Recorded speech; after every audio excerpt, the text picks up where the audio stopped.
There are few forces in the grim darkness of the 41st millennium more terrible than truth itself.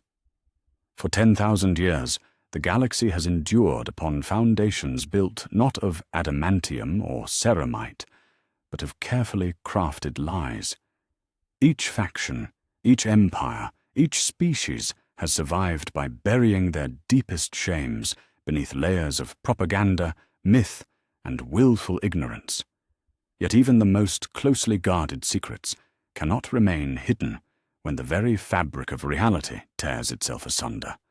The great rift blazed across the heavens like a wound in the soul of creation itself. Where once the galaxy knew only the cold light of distant stars, now the raw fury of the imperium spilled forth in torrents of madness and flame. Upon Terra, the Emperor's psychic screams echoed through the throne room as the Golden Throne's mechanisms strained against powers beyond mortal comprehension. The very walls of reality grew thin, and through those cracks, something unprecedented began to bleed through. It began as whispers in the minds of astropaths.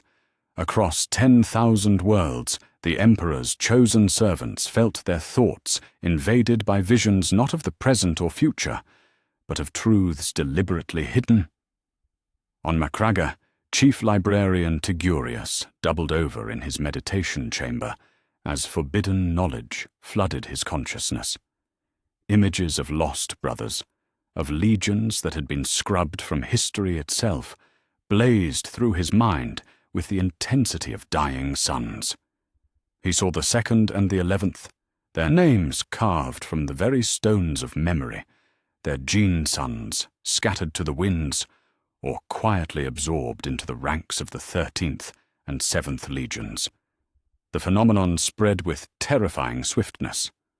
On Mars, tech adepts screamed in binary as the machine god's greatest lies unraveled in their minds. The Omnissiah was not the avatar of their deity, but a man who had sought godhood through the worship of billions. Their prayers, their devotion, their very existence had been built upon a foundation of calculated deception.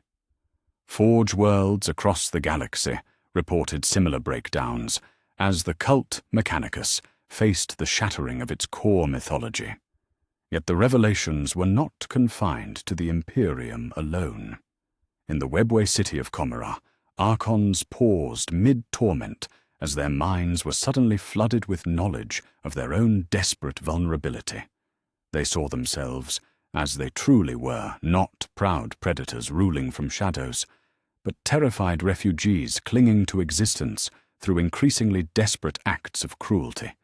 Their souls leaked like water through cupped hands, and every scream they harvested was a moment's reprieve from the hunger of she who thirsts.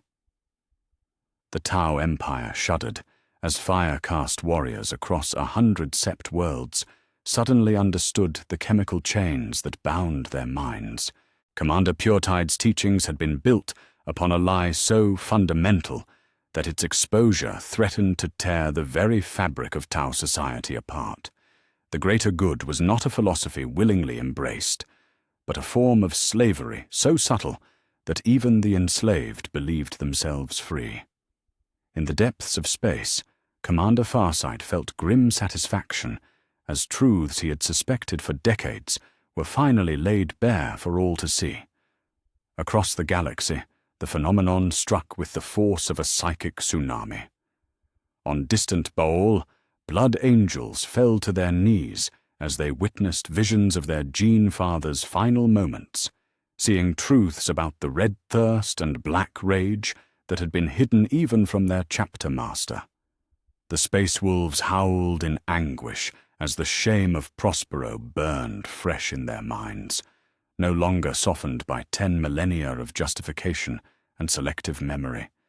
In the eye of terror, even the Chaos Space Marines were not spared. Traitor legions that had embraced damnation found themselves confronting the pathetic reality of their rebellion. They had not chosen freedom, but had merely traded one form of slavery for another. The dark gods they served were not liberators but parasites, feeding on the very emotions that had driven them to betrayal. The laughter of Tzinch rang hollow as his greatest lie unraveled before eyes that had forgotten how to see truth. The Necron dynasties stirred in their tomb worlds as knowledge, long suppressed by the Silent King's authority, blazed through their quantum consciousness. They learned of Zarek's true agenda, of his plan to steal the flesh of the living and condemn his own people to eternal servitude so that he might reclaim mortality. The ancient nobles who had followed him into biotransference discovered that their sacrifice had been for nothing more than their overlord's private horror at what he had become. Far from the galaxy's edge, Hive Fleet Leviathan paused in its relentless advance as the hive mind itself was touched by visions that transcended its usual hunger. For the first time in eons beyond counting, the great devourer saw itself as others saw it, not as evolution's perfect expression, but as a cosmic plague that had already consumed galaxies beyond number. The scope of its own destruction became clear, and with that clarity came something the Tyranids had never before experienced: doubt. On Terra, the High Lords of Terra scrambled to understand reports flooding in from across the Imperium. Entire PDF regiments had laid down their arms after learning that their beloved Emperor had deliberately fostered the very superstitions he had once sought to destroy. Planetary governors found themselves facing rebellions not born of heresy or ambition, but of simple, devastating truth. The Imperial Creed, the foundation upon which 10,000 years of human suffering had been justified, stood revealed as the final manipulation of a being who had sought apotheosis through the worship of his own children. Yet perhaps most terrifying of all were the reports from the Inquisition itself. Inquisitor lords who had spent lifetimes hunting heretics and purging the unfaithful now saw their own organization's darkest truths laid bare. They witnessed the Herusian and Xanthite cabals, the radical factions that sought to harness chaos itself. They saw the Thorian attempts to resurrect the Emperor. They understood at last that the organization dedicated to preserving humanity's purity had become the very thing it claimed to fight against. The galaxy reeled as if struck by an invisible blow. On 1,000,000 worlds, populations that had lived in ignorance for millennia suddenly found themselves confronting truths too vast and terrible for mortal minds to fully comprehend. Some wept, others raged. Many simply stood in stunned silence as the foundations of their reality crumbled like sandcastles before a rising tide. And through it all, the great rift continued to expand, its psychic winds carrying whispers of even greater revelations yet to come. The secrets of the Eldar, the truth behind the Orc Gestalt consciousness, the hidden shames of the Dark Angels, all these and more waited in the wings, like actors preparing for their moment upon a stage built of lies and maintained through violence. The galaxy had survived the Horus Heresy, the Age of Apostasy, and countless Orc invasions. It had endured the arrival of the Tyranids and weathered the birth of the Great Rift itself. But now it faced something far more destructive than any external threat: the truth about itself. And in that moment, as billions of minds reeled under the weight of unwanted knowledge, the first cracks began to appear in the edifice of order that had held the galaxy together for 10 millennia. The war that followed would make the Horus Heresy look like a minor dispute between brothers. For when the foundation of everything you believe proves to be built upon lies, what choice remains but to tear it all down and begin again? The Imperial Palace had endured 10,000 years of warfare, siege, and the slow decay of time itself. Its walls had withstood the fury of Horus and the endless assaults of chaos, yet now they trembled, before something far more destructive than any weapon forged by mortal hands. Truth, naked and unforgiving, blazed through the corridors of power like wildfire through parchment. High Lord Militant Constantine Valdor had witnessed the birth of the Imperium, had stood beside the Emperor as he forged humanity's destiny among the stars. Yet even his ancient mind reeled as the full scope of the master of mankind's deception unfolded before him. The imperial truth, that fundamental rejection of superstition and religious thought, had been nothing more than a calculated lie. Every word the Emperor had spoken about reason, science, and the futility of faith had been uttered by a being who sought to become a god through the worship of his own children. Across Terra, the revelation spread like a plague of enlightenment. In the Administratum, scribes who had spent lifetimes cataloguing the Emperor's edicts found themselves staring at documents that now read like the blueprints of a cosmic deception. The imperial creed, which had sustained humanity through its darkest hours, stood revealed as the final manipulation of a being who had orchestrated his own apotheosis. Every prayer, every hymn, every act of devotion had been fuel for a transformation that spawned millennia. The masses gathered in St. Euphrates Square wept openly as Cardinal Macarius struggled to find words that could reconcile their faith with the terrible knowledge that blazed in their minds. The God-Emperor they worshipped had indeed become divine, but through methods that made mockery of every sacrifice they had offered in his name. Their devotion had been real, but it had been harvested like grain, gathered and refined, to feed an ambition that transcended mortal comprehension. Yet even this revelation paled before the knowledge that now burned in the minds of the Space Marines. In fortress monasteries across the galaxy, chapter masters gathered their battle brothers to confront truths that struck at the very core of their existence. The Primarchs had not been 20 in number, but 22. The 2nd and the 11th had walked among their brothers, had led legions in the Great Crusade, had been loved and revered by their gene-sons, just as Guilliman and Dawn were loved by theirs. Brother Captain Sicarius of the Ultramarines knelt before the statue of his Primarch and felt tears he had thought impossible streaming down his scarred cheeks. The Codex Astartes, that sacred text which had shaped his entire existence, had been written to cover the erasure of 2 entire bloodlines. The 13th Legion's numbers had swelled not through recruitment alone, but through the absorption of survivors from legions whose very names had been carved from history.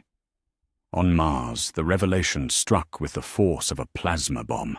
Tech adept Coriel Zeth, her augmetic implants sparking with feedback from the psychic storm, watched as her fellow servants of the Omnissiah tore at their robes in anguish. The machine god they served was no deity at all, but a man who had deliberately fostered their worship to strengthen his own ascension to godhood. Every prayer in binary, every ritual of maintenance, every offering of sacred oils had been part of a web of manipulation that spanned the breadth of human space. Forge Master Lucas Chrome, his voice box crackling with static, attempted to address the growing crowds of tech priests gathered in the Fabricator General's antechamber. The Omnissiah was real, he insisted, his divine nature undeniable. Yet even as he spoke, his words rang hollow in the face of knowledge that could not be denied or suppressed. The Emperor's machine spirit signatures, his understanding of ancient technology, his communion with machine spirits, all of it had been the calculated performance of a being who understood that worship was power made manifest. The ripples of revelation spread beyond Terra like shock waves from a dying star. On Macragge, Chapter Master Marneus Calgar faced a gathering of his captains with the weight of centuries pressing down upon his shoulders. The Ultramarines had always prided themselves on their adherence to the Codex, their unwavering loyalty to the memory of Robert Guilliman. Yet now they learned that their sacred numbers had been built upon the bones of brothers whose names they would never know, whose gene legacies had been absorbed into their own, without acknowledgement or remembrance. Sergeant Tellian, his weathered features etched with lines of grief, spoke what others dared not voice aloud. 2 Primarchs had been systematically erased, their legions scattered or destroyed, their very existence deemed too dangerous to remember. The Space Marines had fought for 10,000 years, believing themselves the heirs of 20 demigod fathers, never knowing that 2 of their bloodlines had been deemed unworthy of existence itself. On distant Fenris, the space wolves howled their anguish to the frozen skies. Logan Grimnar, the great wolf himself, stood among the tombstones of heroes, and felt the weight of a truth too terrible to bear. The Emperor had not merely allowed the erasure of 2 legions, he had ordered it. The Master of Mankind, who had created them as his sons, had condemned 2 of those sons to a fate worse than death. Complete oblivion. The Inquisition, that most secret and terrible of the Imperium's institutions, found itself paralyzed by the very knowledge it existed to suppress. Inquisitor Lord Torquemada Koteas, his psychic wards blazing with desperate energy, watched as his own organization began to tear itself apart. How could they purge knowledge that already existed in every mind? How could they maintain the lies that had sustained the Imperium when those lies had been exposed to every living soul? Lord Inquisitor Hector Rex, his Terminator armor scarred by 1,000 battles against the forces of chaos, stood in the chamber of vigilance and witnessed the collapse of everything he had fought to protect. The Harutian cabals, the Xanthite conspiracies, the radical factions that sought to harness the power of chaos, all stood revealed as symptoms of a deeper corruption that had infected the very heart of the Inquisition. They had become the very heretics they sought to destroy, and their corruption had been sanctioned by an organization that claimed to serve the purest expression of humanity's will. In the depths of the Imperial Palace, the Adeptus Custodes maintained their eternal vigil over the Golden Throne. Yet even these genetically perfected guardians felt the weight of terrible knowledge pressing against their minds. The Emperor they protected was indeed dying, not from the wounds inflicted by Horus, but from the very device that sustained his existence. The Golden Throne was not preserving their master, it was ending him slowly, over and over again, in an endless cycle of death and rebirth that had continued for 10 millennia. Captain General Trajan Valoris, his auramite armor gleaming in the throne room's eternal twilight, gazed upon the withered form of his master and understood at last the true cost of the Emperor's ascension. Every day, the master of mankind died. Every day, he was reborn through mechanisms that would have been considered an abomination by the very imperial truth he had once preached. The Carrion Lord sat upon a throne of torment, sustained by the sacrifice of 1,000 psychers daily, dying and living in eternal agony, so that his psychic might could hold back the darkness of the warp. The revelation struck at the very foundations of imperial society, like acid eating through steel. Planetary defense forces laid down their weapons as the truth of their service was revealed to them. They had not been defending humanity from the darkness, but feeding a machine of worship that had transformed their beloved emperor into something that transcended mortality through methods that mocked every principle he had once espoused. Governor Militant Lugo of Kadaya felt his world tilting beneath his feet as the implications became clear. The eye of terror that wound in reality, from which chaos spilled forth in endless waves, had been held at bay not by human courage and imperial might, but by the psychic screams of a being who had deliberately orchestrated his own transformation into the very thing he had once claimed to oppose. The defenders of Cadia had died believing they served reason and order, never knowing they bled for a god who had achieved divinity through deception. Across the galaxy, the faithful gathered in cathedrals and shrine worlds to pray for guidance that would never come. The Emperor could not answer their prayers, not because he was distant or silent, but because he was trapped in an eternal moment of dying. His consciousness fragmented across the warp like shattered glass. Each piece cried out as it was reforged moment by moment into something that bore only passing resemblance to the man he had once been. The imperial truth lay in ruins, and from its ashes rose something far more terrible than any heresy. The understanding that faith and reason, devotion and manipulation, godhood and damnation were separated by lines so thin as to be meaningless. The Emperor had become everything he had warned against, and his children had been the unwitting architects of a transformation that had consumed the very soul of humanity's greatest champion. The galaxy burned with the light of unwanted knowledge, and in that blazing illumination, the first cracks in the Imperium's foundation widened into chasms that would swallow worlds whole. Of all the Space Marine chapters that knelt in service to the Golden Throne, none had guarded their secrets more jealously than the Dark Angels. For 10,000 years, the sons of Lionel Johnson had walked among their brother chapters as paragons of honor and discipline, their green armor polished to perfection, their devotion to the Emperor beyond question.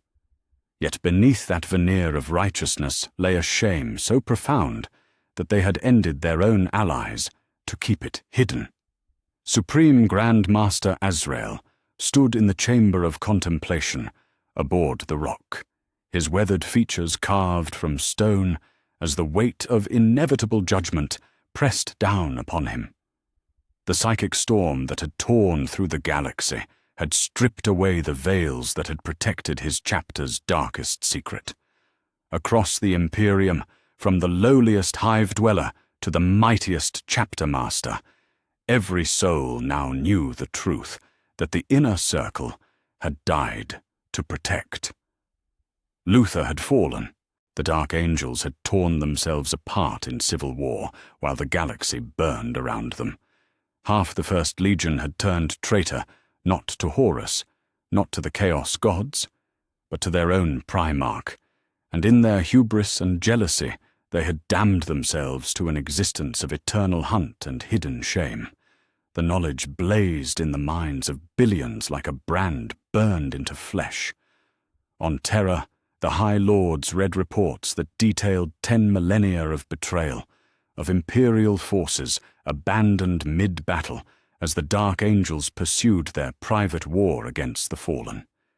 Entire campaigns had been compromised, whole worlds lost to Xenos or heretic, because the First Legion's attention had been divided between duty to the Imperium and their obsession with capturing their traitorous brothers. Brother Captain Belial of the Deathwing knelt before the shrine of the Lion and felt the weight of every life lost to their secrecy. The Battle of Ramiel, where they had withdrawn their forces at the crucial moment to pursue a rumor of fallen presence. The siege of Mordian's Gate, where their sudden departure had left Imperial Guard regiments exposed to Orc assault. The defense of Cadia itself, where Dark Angels had abandoned their positions to hunt whispers in the void. Each betrayal had been justified by the Inner Circle as necessary for the greater good of the chapter, but now those justifications crumbled like ancient parchment exposed to flame. They had not been protecting the Imperium's honor, they had been protecting their own pride. Every abandoned ally, every broken oath, every lie told to fellow Space Marines had been in service of a shame too great to acknowledge. On Macragga, Chapter Master Marnus Colgar convened an emergency council of the Ultramarines' senior command. The reports flooding in from across Ultramar spoke of Dark Angels forces that had vanished without explanation during crucial battles, of strike forces that had ignored direct orders to pursue mysterious objectives, of entire companies that had been redeployed mid-campaign for reasons that had never been adequately explained. Captain Sicarius, his scarred features etched with barely controlled fury, spoke what others barely dared to think. How many imperial victories had been stolen by the Dark Angels' pursuit of their private war? How many brothers had died because the First Legion placed their shame above their duty? The Codex Astartes, that sacred text which bound all loyal chapters in common purpose, had been violated 10,000 times over by warriors who claimed to be its most faithful adherents. The Imperial Fists, those stalwart defenders of terror who had stood with Rogel Dawn through the darkest hours of the siege, felt their fury rise like a tide of molten gold. Chapter Master Vladimir Pugh, his Terminator armor bearing the scars of a century's warfare, reviewed tactical data that now made terrible sense. The Dark Angels' refusal to coordinate fleet movements, their reluctance to share intelligence, their habit of arriving at battlefields only to depart without explanation. Brother Sergeant Lysander, his storm shield still bearing the dents from his imprisonment in the Iron Warrior's fortress, clenched his fists until his gauntlets creaked under the strain. The Dark Angels had not been mysterious, they had been treacherous. Every time they had claimed operational security, every time they had invoked ancient privileges, every time they had withdrawn from battle, they had been choosing their private vendetta over the lives of their brother Space Marines. On distant Fenris, the Space Wolves howled their outrage to the frozen skies. Logan Grimnar, the great wolf himself, paced the halls of the Fang like a caged beast as the full scope of the Dark Angels' betrayal became clear. The months of shame, the conflict between the Wolves and the Inquisition over the fate of Armageddon's survivors, suddenly took on new meaning. The Dark Angels had sided with the Inquisition not out of duty, but because they understood the value of keeping secrets, no matter the cost. Wolflord Bjorn the Fell-Handed, ancient beyond measure and wise beyond counting, spoke in a voice like grinding stone of the patterns that now emerged from the mists of history. The Dark Angels had never stood with their brothers when doing so might expose their shame. They had chosen isolation over unity, secrecy over honor, and in doing so, they had violated the very oaths that bound the Space Marines together as the Emperor's chosen warriors. Yet perhaps most damning of all was the revelation of what lay hidden in the depths of the rock itself. The asteroid fortress that had served as the Dark Angels' mobile headquarters for 10 millennia was revealed to contain not just armories and training chambers, but prisons. Deep in its core, beyond the reach of astropathic communication, lay cells where captured fallen angels had been tormented for information, their screams echoing through chambers that had never known the Emperor's light. Interrogator Chaplain Asmodai, his skull helmet gleaming in the dim light of the rock's forbidden levels, faced the judgment of brothers who now saw him for what he truly was. Not a servant of the Emperor's will, but a torturer who had spent centuries inflicting suffering on warriors who had once been his battle brothers. The litanies of hate he had recited, the prayers of redemption he had offered, all of it had been in service of a lie that poisoned the very foundations of the chapter's honor. The Watchers in the Dark, those diminutive figures that had haunted the rock's corridors since the days of Caliban, stood revealed as something far more sinister than mere advisors. They were the keepers of shame, the guardians of secrets so terrible that even the Dark Angels themselves didn't fully comprehend their significance. Their whispered counsel had guided the chapter not toward redemption, but deeper into damnation. Each decision made in service of their cryptic agenda, drawing the Sons of the Lion further from the light of the Emperor's truth. Brother Librarian Ezekiel, his psychic hood crackling with barely contained energy, struggled to maintain his sanity as the full weight of the chapter's crimes pressed against his mind. They had not been hunting the fallen to serve justice, they had been hunting them to preserve a lie. Every capture, every interrogation, every condemned had been performed not to cleanse the galaxy of traitors, but to protect the Dark Angel's reputation among their brother chapters. Across the galaxy, other Space Marine chapters began to question their own histories with new eyes.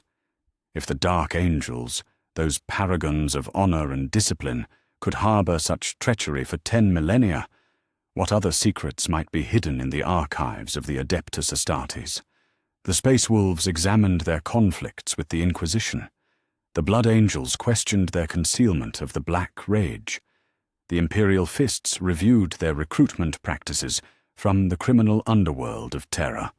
The unity that had bound the Space Marines together as the Emperor's finest warriors began to crack like glass under pressure. Chapter masters who had once fought side by side now regarded each other with suspicion and barely concealed hostility. The Feast of Malediction, where representatives of multiple chapters gathered to share intelligence and coordinate campaigns, became a forum for accusations and demands for accountability.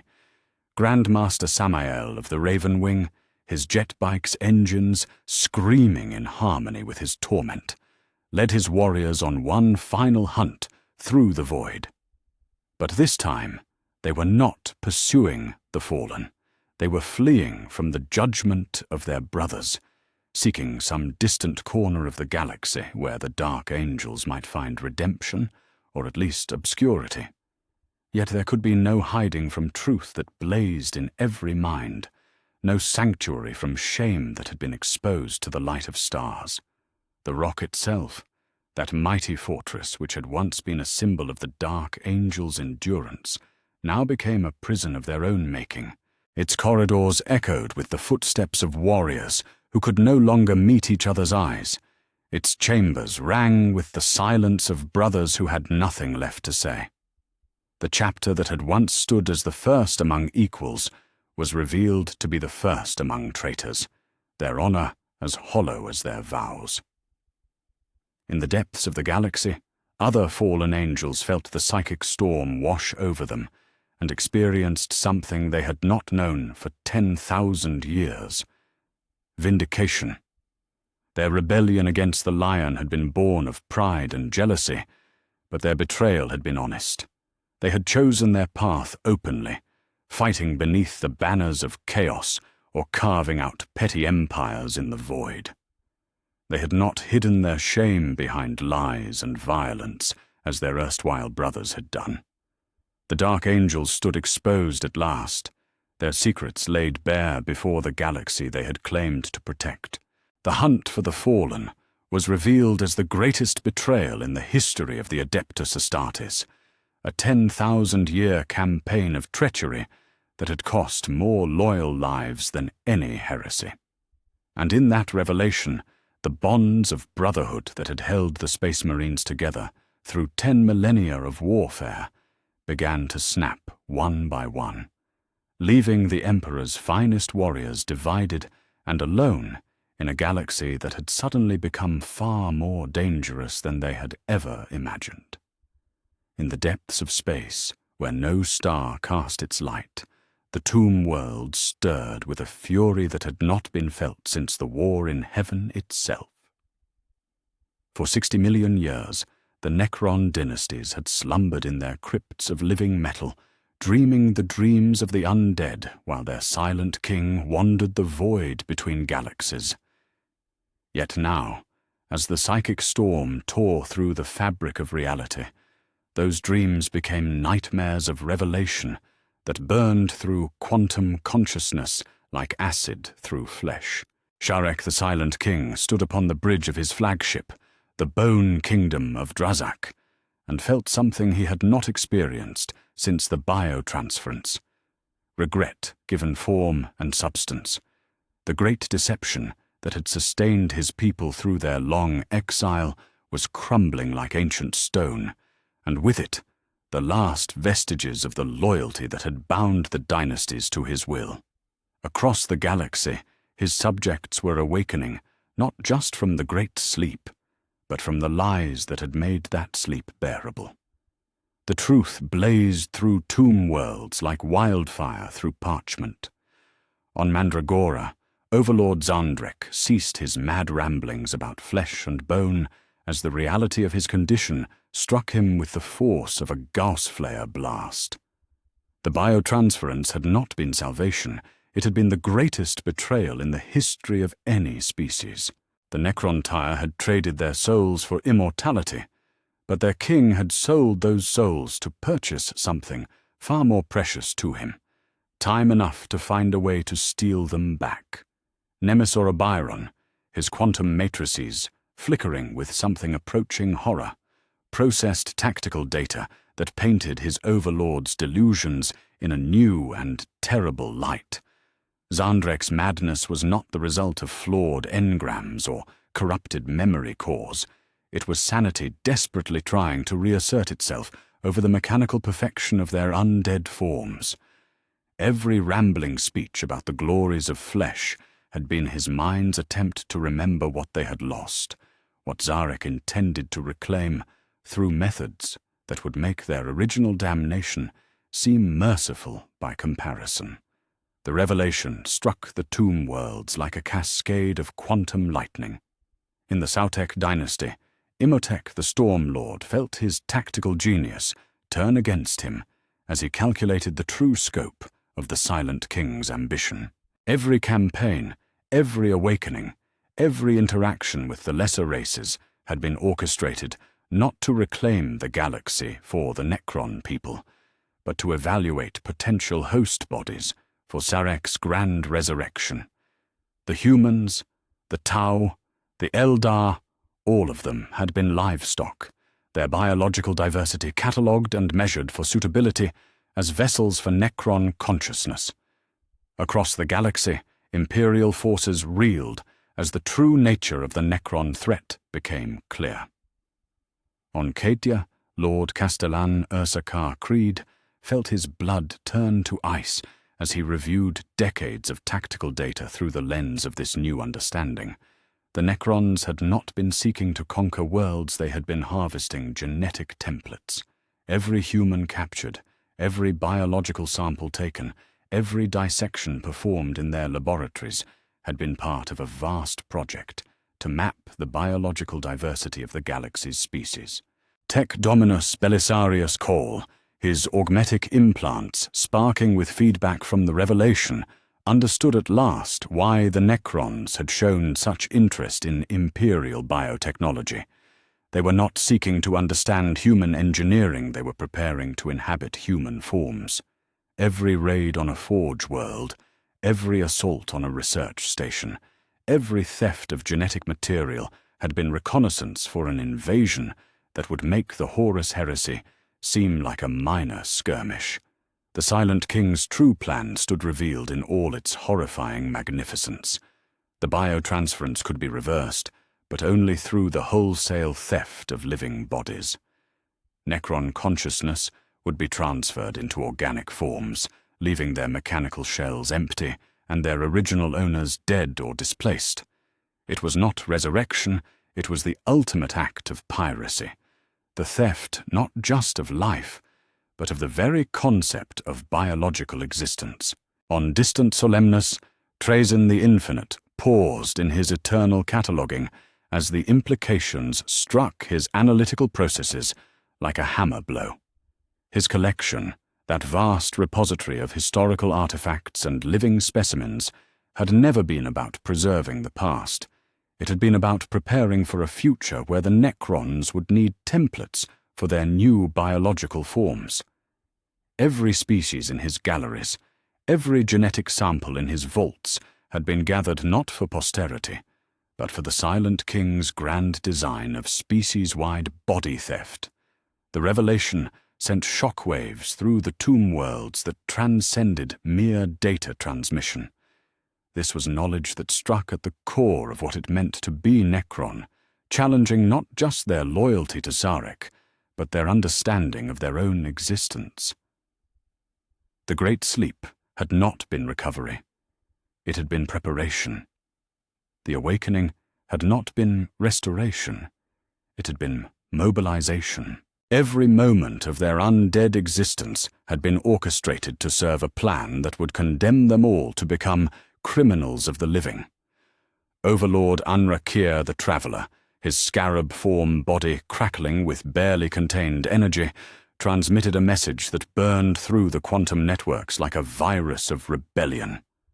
The World Engine, that mighty tomb ship he commanded, had been built not to reclaim dead worlds, but to serve as a harvesting vessel for the Silent King's grand design. The resurrection protocols they had developed, the biotransference reversal techniques they had researched, all of it had been preparation for the ultimate violation of the natural order. In the Mefrit dynasty, Pharaon Zunbakir felt his hatred for the living races transform into something even more terrible.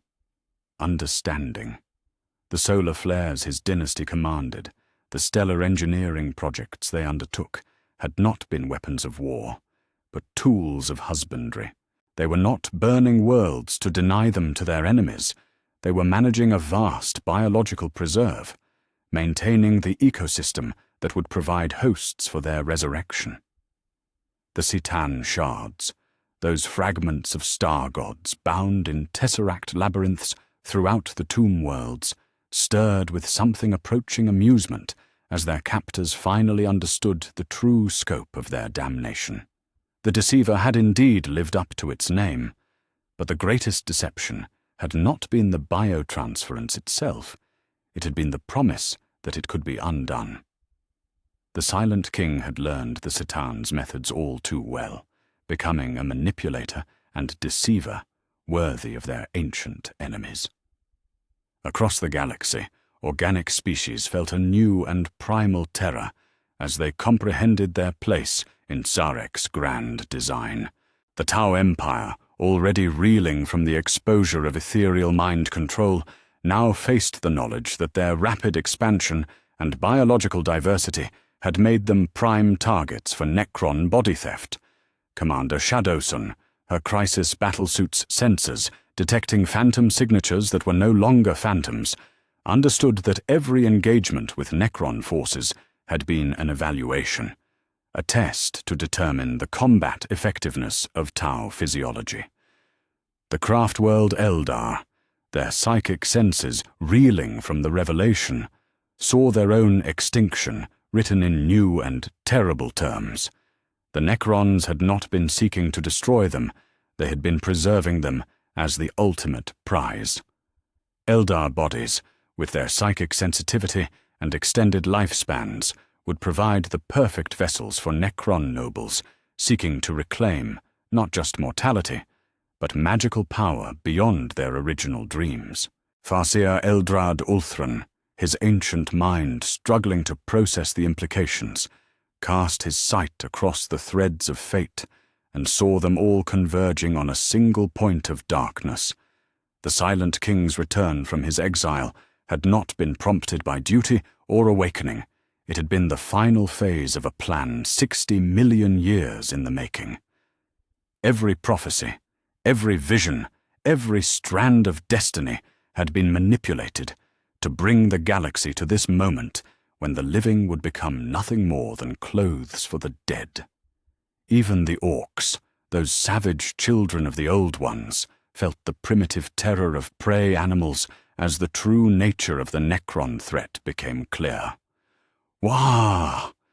Gazgkul ground to a halt as the greenskin's genetic memory stirred with warnings older than their species.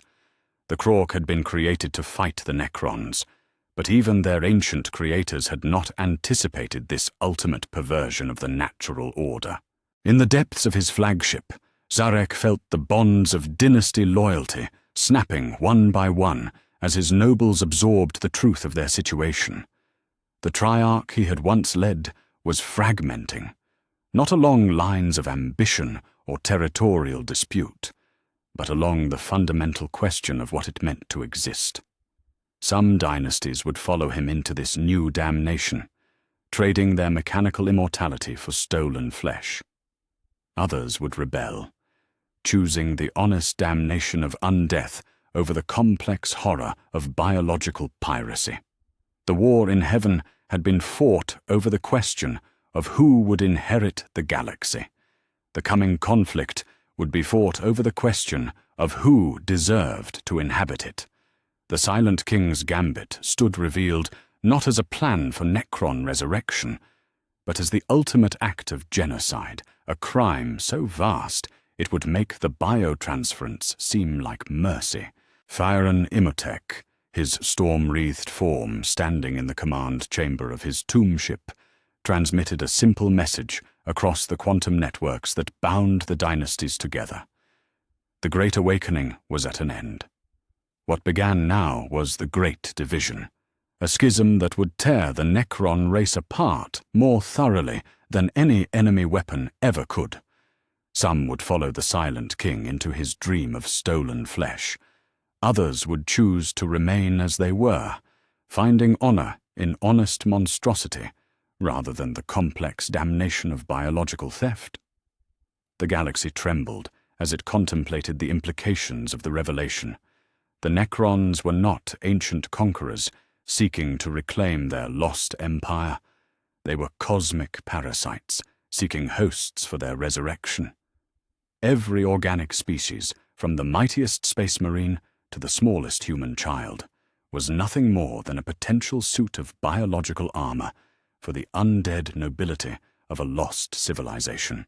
The Silent King's gambit had been revealed, and with it the knowledge that death itself had become negotiable. The Necrons would not simply kill the living, they would wear their body like crowns, and in doing so commit a violation of the natural order so profound that it would make chaos itself seem pure by comparison. The war for biological existence was about to begin, and every organic species in the galaxy would be forced to choose between extinction and slavery to masters who had forgotten how to die. The Tau Empire had been built upon a foundation of unity, a dream of species working together for the greater good that transcended the petty wars and ancient hatreds that plagued the galaxy. For over 6,000 years, the blue-skinned warriors of the Fire Caste had fought alongside the diplomatic Water Caste, the ingenious Earth Caste, and the swift Air Caste under the wise guidance of the mysterious Ethereals. Yet as the psychic storm tore through the sept worlds like a wildfire through dry grass, that foundation crumbled into dust and ash. Commander Brightsword of the Fire Caste stood in the command center of Delith Prime, his pulse rifle clattering to the deck as the truth blazed through his consciousness like a fusion blade through armor. The greater good was a lie. Every battle he had fought, every oath he had sworn, every moment of perfect unity he had experienced in the presence of the Ethereals had been chemically induced slavery disguised as enlightenment. The pheromone glands hidden within the cranial cavities of the ruling caste had been pumping mind-altering compounds into the air of every meeting, every ceremony, every sacred gathering for millennia. Across the sept worlds, the revelation struck the Fire Caste like a melter-bomb to the soul. Shazel Mayan, veteran of a dozen campaigns against the orcs of the Caradon Rift, felt his tactical genius turn against the masters he had served with unquestioning loyalty. Every strategic briefing, every moment of perfect clarity that had come in the presence of ethereal Onva had been nothing more than chemical manipulation of his neural pathways. The courage that had driven him to charge imperial positions, the wisdom that had guided his tactical decisions, The very sense of purpose that had defined his existence, all of it had been artificial, manufactured by glands that reduced free will to a matter of atmospheric chemistry. The water caste, those masters of diplomacy whose silver tongues had brought dozens of species into the Empire's embrace, found their carefully constructed networks of alliance and propaganda collapsing like structures built on sand. Por-el-Kais, stationed on the frontier world of Kelshan, watched in horror as decades of careful diplomatic work unraveled in the span of hours. The human auxiliaries who had joined the Empire willingly, convinced by rational argument and the promise of a better future, suddenly understood that their conversion had been aided by psychoactive compounds that made ethereal suggestions seem like divine inspiration. Commander Farsight, exiled beyond the Damocles Gulf with his loyal followers, felt a bitter satisfaction as vindication arrived on the solar winds. For decades, he had warned of the ethereal's unnatural influence, had spoken of the suffocating sensation that came in their presence, had questioned why Tau warriors would abandon their families and traditions so readily at an ethereal's word. His rebellion against the Empire's expansion into the cursed systems beyond the Gulf had been branded as madness. Yet now the galaxy saw the truth he had glimpsed through the cracks in the ethereal facade. Shaso Kauyon, the brilliant tactical mind who had orchestrated the Third Sphere expansion, stood in his command bunker on the embattled world of Agrellan and felt his worldview cracking like ceramite under artillery bombardment. Every moment of perfect coordination between the castes, every instance of flawless battlefield cooperation, every tactical decision that had seemed divinely inspired in the heat of battle, all of it had been the result of airborne chemicals that turned independent warriors into puppets dancing to the ethereal's will. The Earth caste, those patient builders and innovators whose technology had lifted the Tau from a primitive species to a galactic power in mere millennia, turned their analytical minds toward the truth of their servitude with the methodical precision that had made them masters of science and engineering. Fio-el-Shais, working in the depths of a research facility on To Prime itself, began synthesizing compounds that could neutralize ethereal pheromones, her hands shaking with rage as she realized that even her greatest innovations had been guided by chemical manipulation disguised as inspiration. The Air caste, who prided themselves on their freedom of movement and independence of spirit, felt the revelation strike them like turbulence at high altitude. Korel Shang, piloting his manta transport through the void between Viola and Borkan, suddenly understood why ethereal passengers always seemed to inspire such perfect cooperation among his crew. The unity he had felt, the sense of common purpose that had made his pilots willing to die for passengers they barely knew, had been nothing more than atmospheric contamination that reduced sentient beings to willing slaves. Yet perhaps most devastating of all was the collapse of the auxiliary species' loyalty to the empire they had helped build.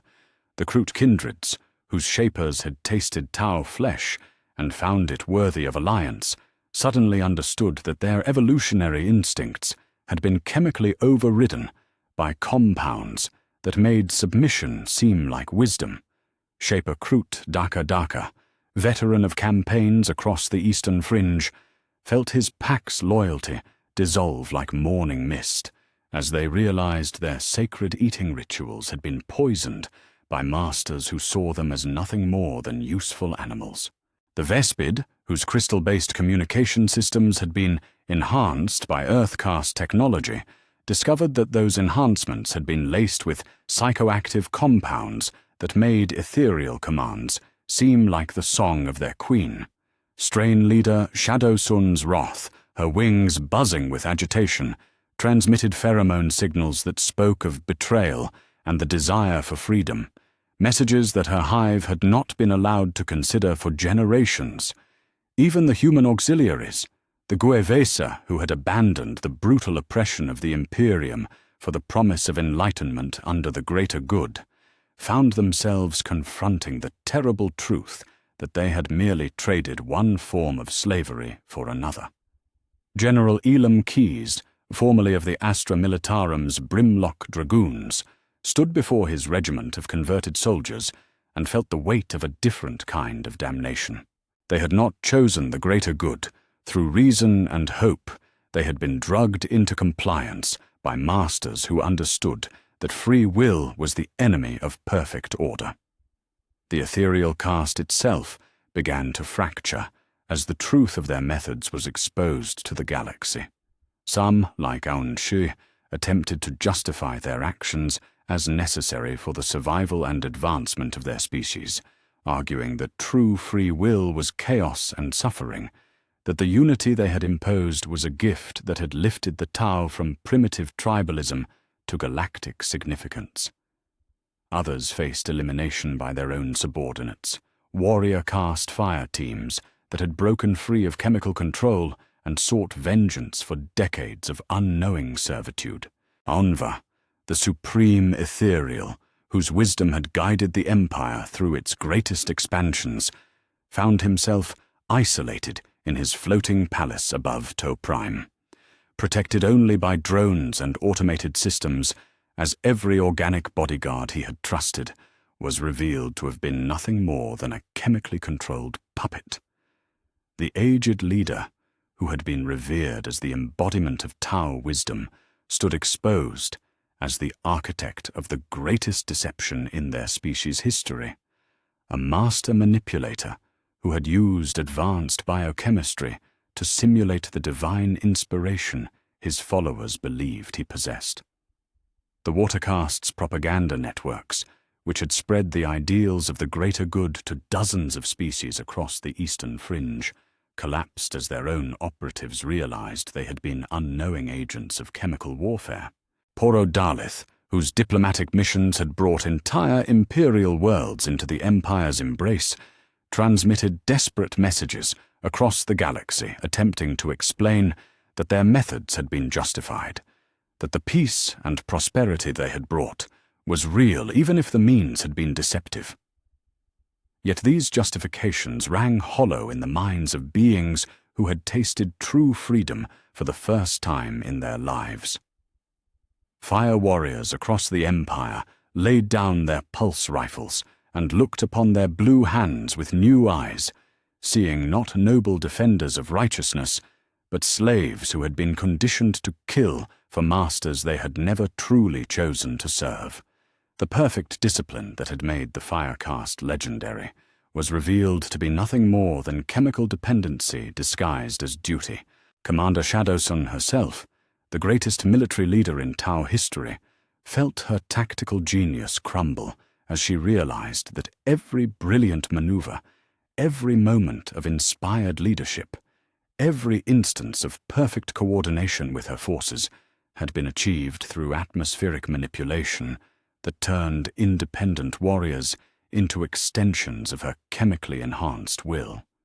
The XY-22 battlesuit that had made her famous was equipped not just with stealth fields and targeting systems, but with pheromone dispensers that ensured her commands would be obeyed without question. The Sept worlds burned as the revelation tore through Tau society like a plasma storm. On Viola, fire warriors turned their weapons on watercast diplomats who attempted to use emergency pheromone dispensers to restore order. On Borkan, Earthcast engineers sabotaged their own research facilities rather than continue working for masters who had stolen their free will. On Sesea, Aircast pilots abandoned their duties mid-flight, leaving cargo vessels and military transports drifting in the void as their crews struggled to understand what constituted their own authentic desires. The Damocles Gulf, which had once marked the boundary between the Tau Empire and the Imperium of Man, became a line of liberation, as species after species threw off the chemical shackles of ethereal control. The Kroot returned to their home world of Petch, taking with them the bitter knowledge that their evolutionary gifts had been perverted by masters who saw them as weapons rather than allies. The Vespid retreated to their crystal hives, their queen's song finally free from the artificial harmonies imposed by Tau technology. The empire that had promised to unite the galaxy in perfect harmony stood revealed as the ultimate expression of authoritarian control, a regime so subtle and complete in its domination that its subjects had believed themselves free even as they danced to the rhythm of chemical compulsion. The greater good, that noble philosophy that had inspired billions to sacrifice their individual desires for the advancement of all, was exposed as nothing more than sophisticated mind control that reduced sentient beings to willing slaves.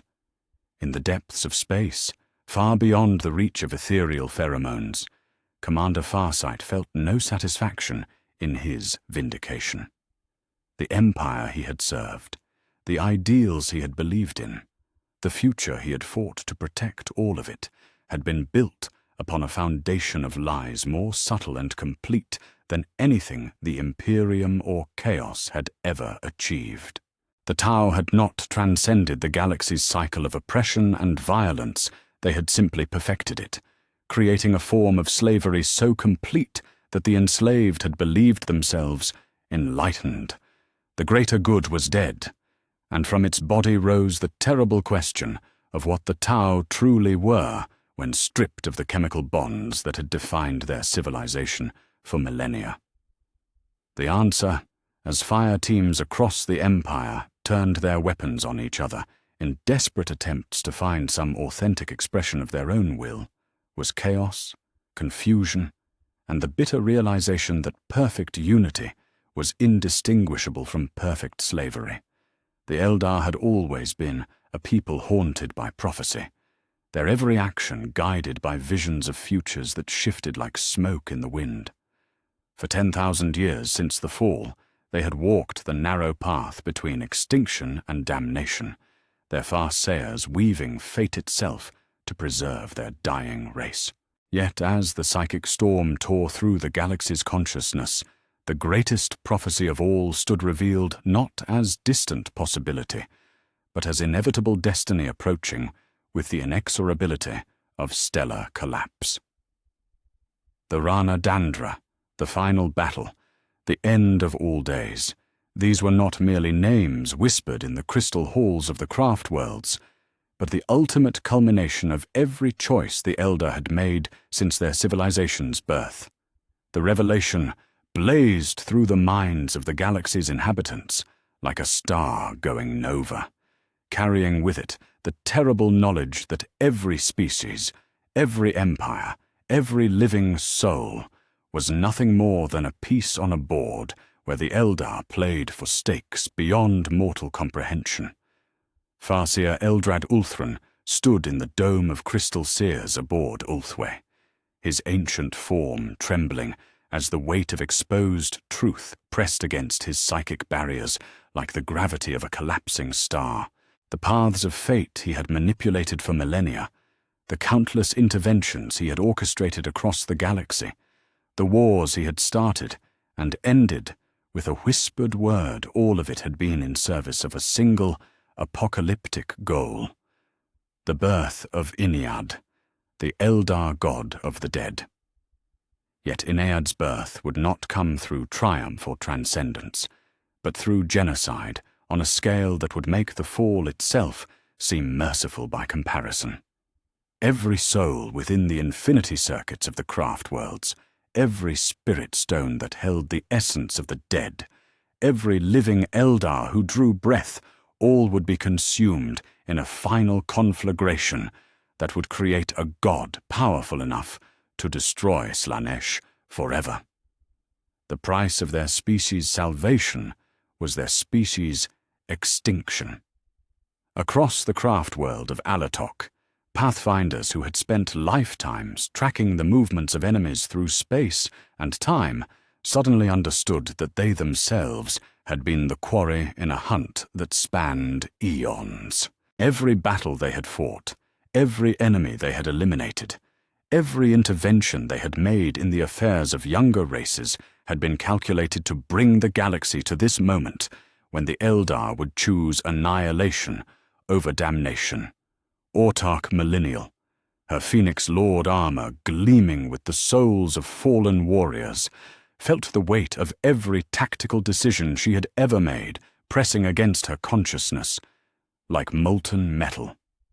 The aspect warriors under her command, those who had dedicated their existence to perfecting the art of war, discovered that their ultimate enemy was not the Mon-K or the Green Skins, or even the Great Devourer, but time itself. The Rana Dandra was not a battle they would fight, it was a pyre they would kindle with their own souls. The revelation struck the Dark Eldar with the force of a homunculi torment device designed to cause maximum psychological damage. In the depths of Comora, Archon Asdrubael Vecht felt something he had not experienced in millennia: genuine terror.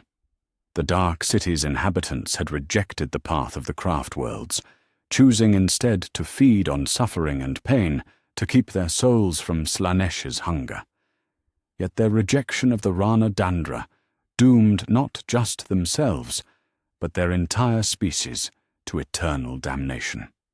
Succubus Lelith Hesperax, her perfect form poised in the arena of the cult of strife, understood with crystalline clarity that her people's hedonistic lifestyle was not rebellion against fate, but cowardice in the face of necessary sacrifice.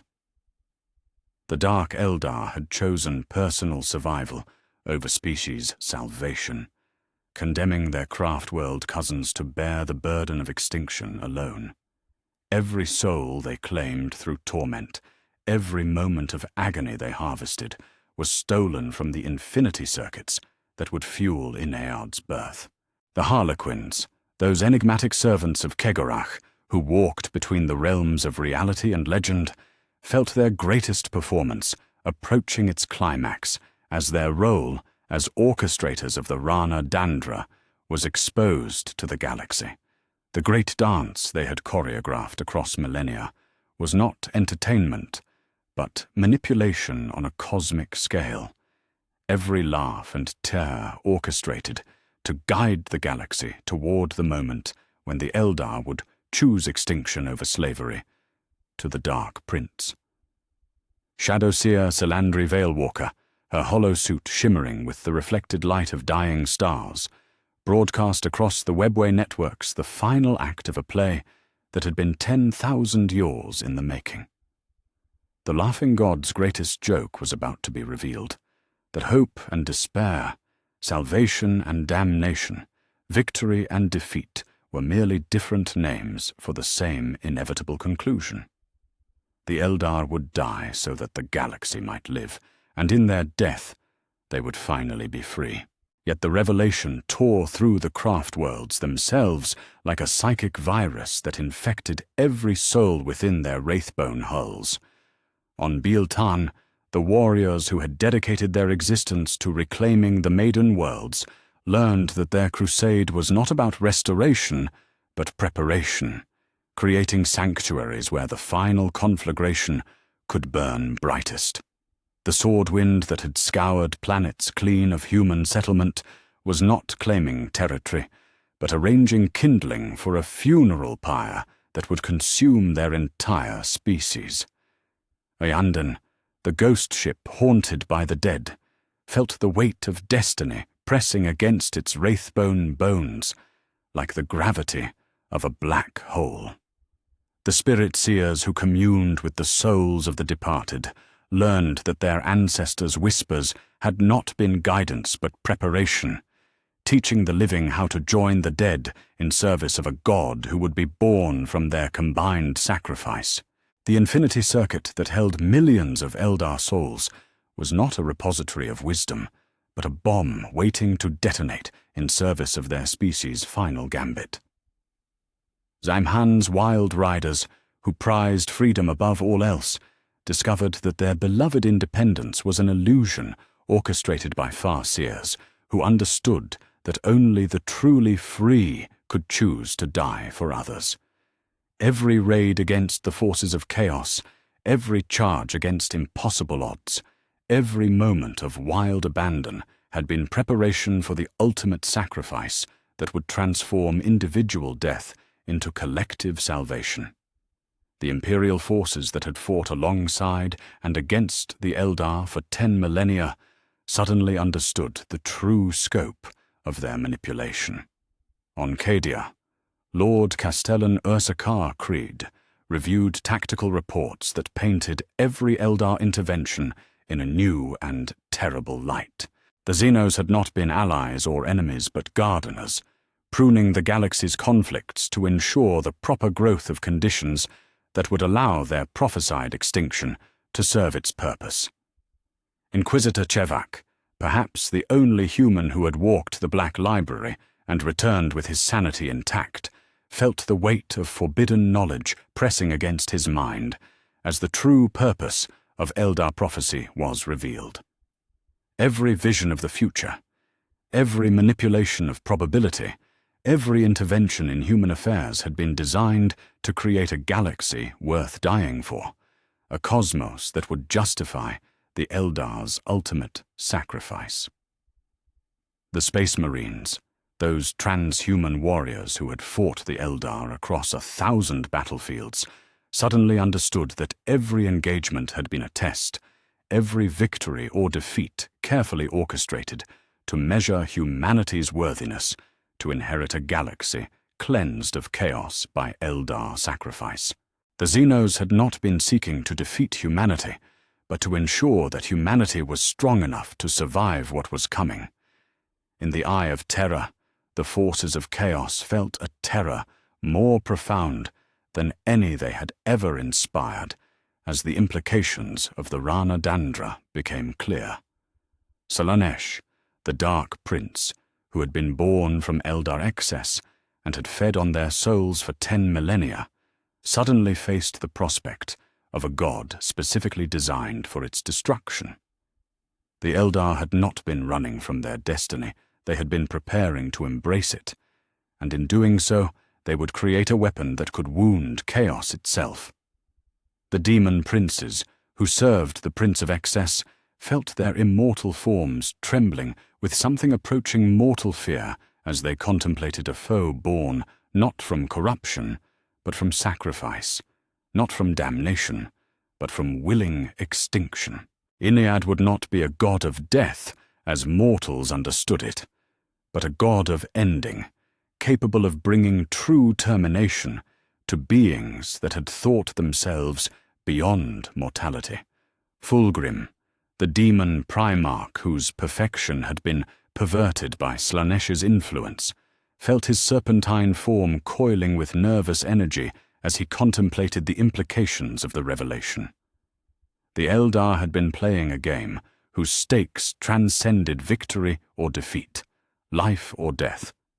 They were gambling with existence itself, and the pot they were willing to ante was the complete destruction of their own species. Yet perhaps most terrifying of all was the knowledge that the choice was no longer theoretical. The galaxy's exposure to the truth of the Rana Dandra meant that the decision could no longer be delayed or avoided. The craft worlds would have to choose, embrace their prophesied extinction, and birth a god capable of destroying Slaanesh, or abandon their destiny and condemn their species to eternal damnation while chaos consumed the galaxy entire. Autarch Iriel of Ayandon, his ghost helm reflecting the light of souls that might soon be consumed in service of a greater purpose, called for a gathering of the craft world councils that had not been seen since the fall itself. The Eldar would vote on their own extinction, and in that vote they would determine not just their own fate, but the destiny of every living soul in the galaxy.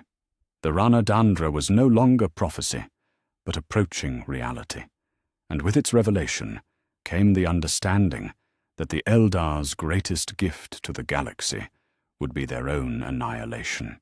In choosing to die, they would prove that some things were worth more than survival, that hope could be born from despair, and that even the gods of chaos could be made to fear the power of willing sacrifice.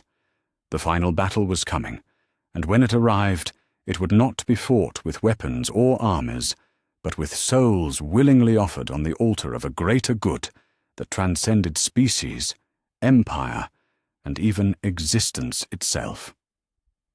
The Eldar would die so that others might live, and in their death they would finally achieve the victory that had eluded them since the moment Slaanesh drew its first breath from the ashes of their fallen empire.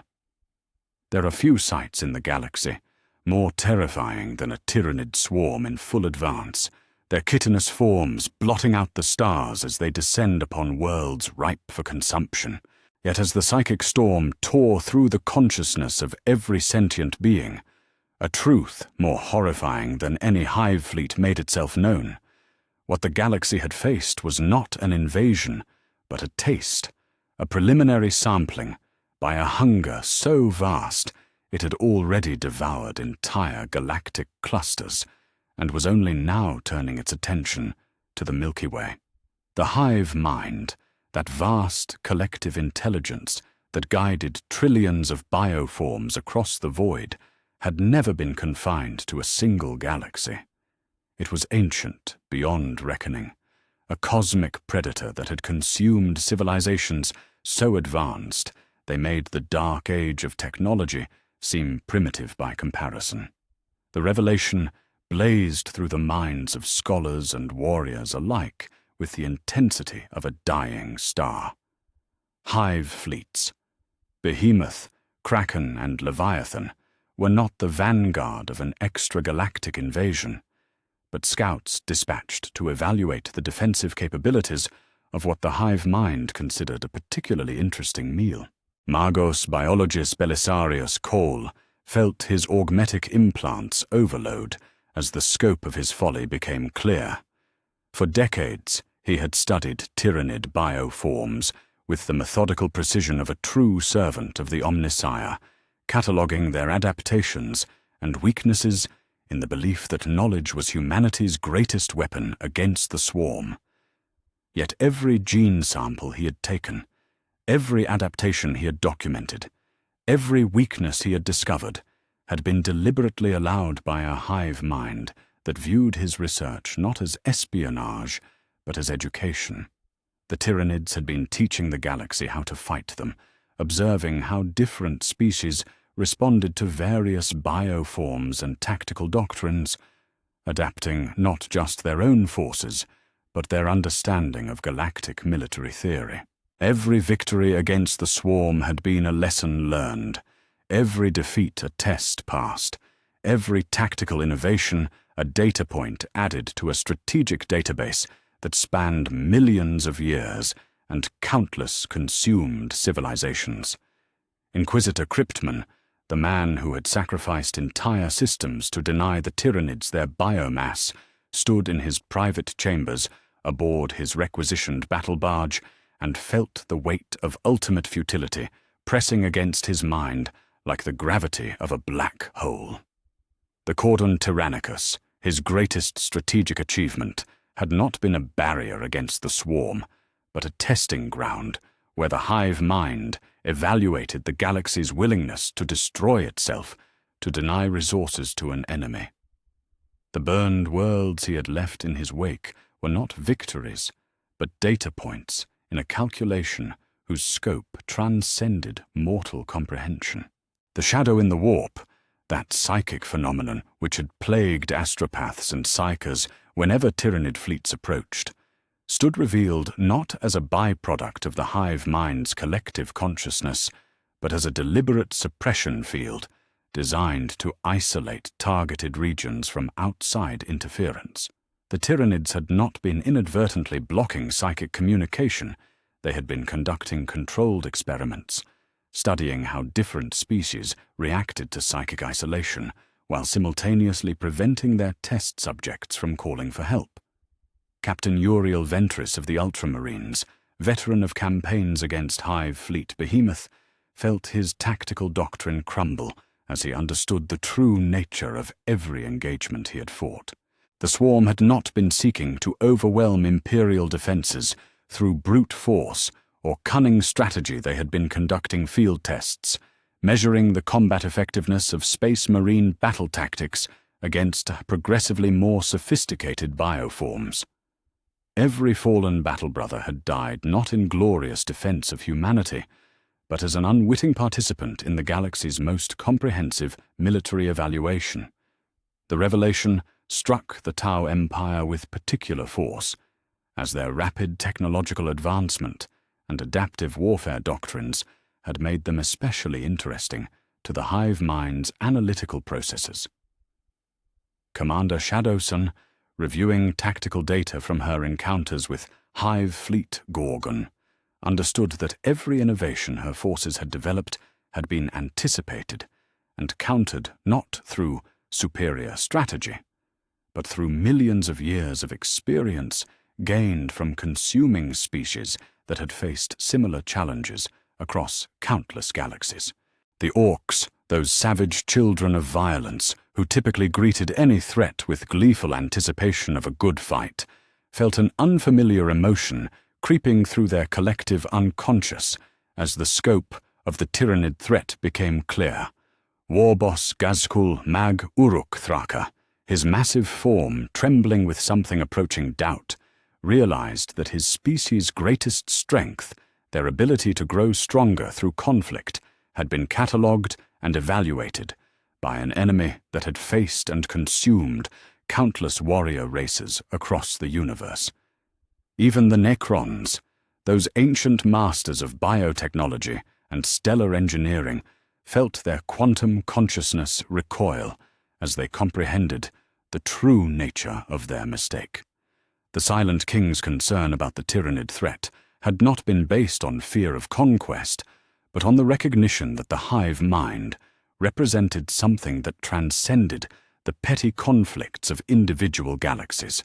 The Great Devourer was not expanding, it was farming, and every galaxy it consumed added to its knowledge of how life itself could be cultivated, harvested, and ultimately transcended. The Eldar, with their gift for prophecy and their deep understanding of fate's currents, felt their carefully laid plans crumble like sand castles before a tsunami, as the implications of the revelation struck their collective consciousness. Farseer Eldrad Ulthran, his ancient mind reeling from the exposure of truth that had been hidden even from the most far-seeing among his people, understood that the Rana Dandra itself had been anticipated by the hive mind. The birth of Inead, the destruction of Slanesh, the reshaping of the galaxy's psychic landscape, all of it had been observed before in other galaxies, other civilizations that had faced similar choices and whose solutions had been catalogued for future reference. In the depths of the Eye of Terror, the Chaos Gods themselves felt something they had not experienced since their birth from the collective psyche of the galaxy: existential uncertainty.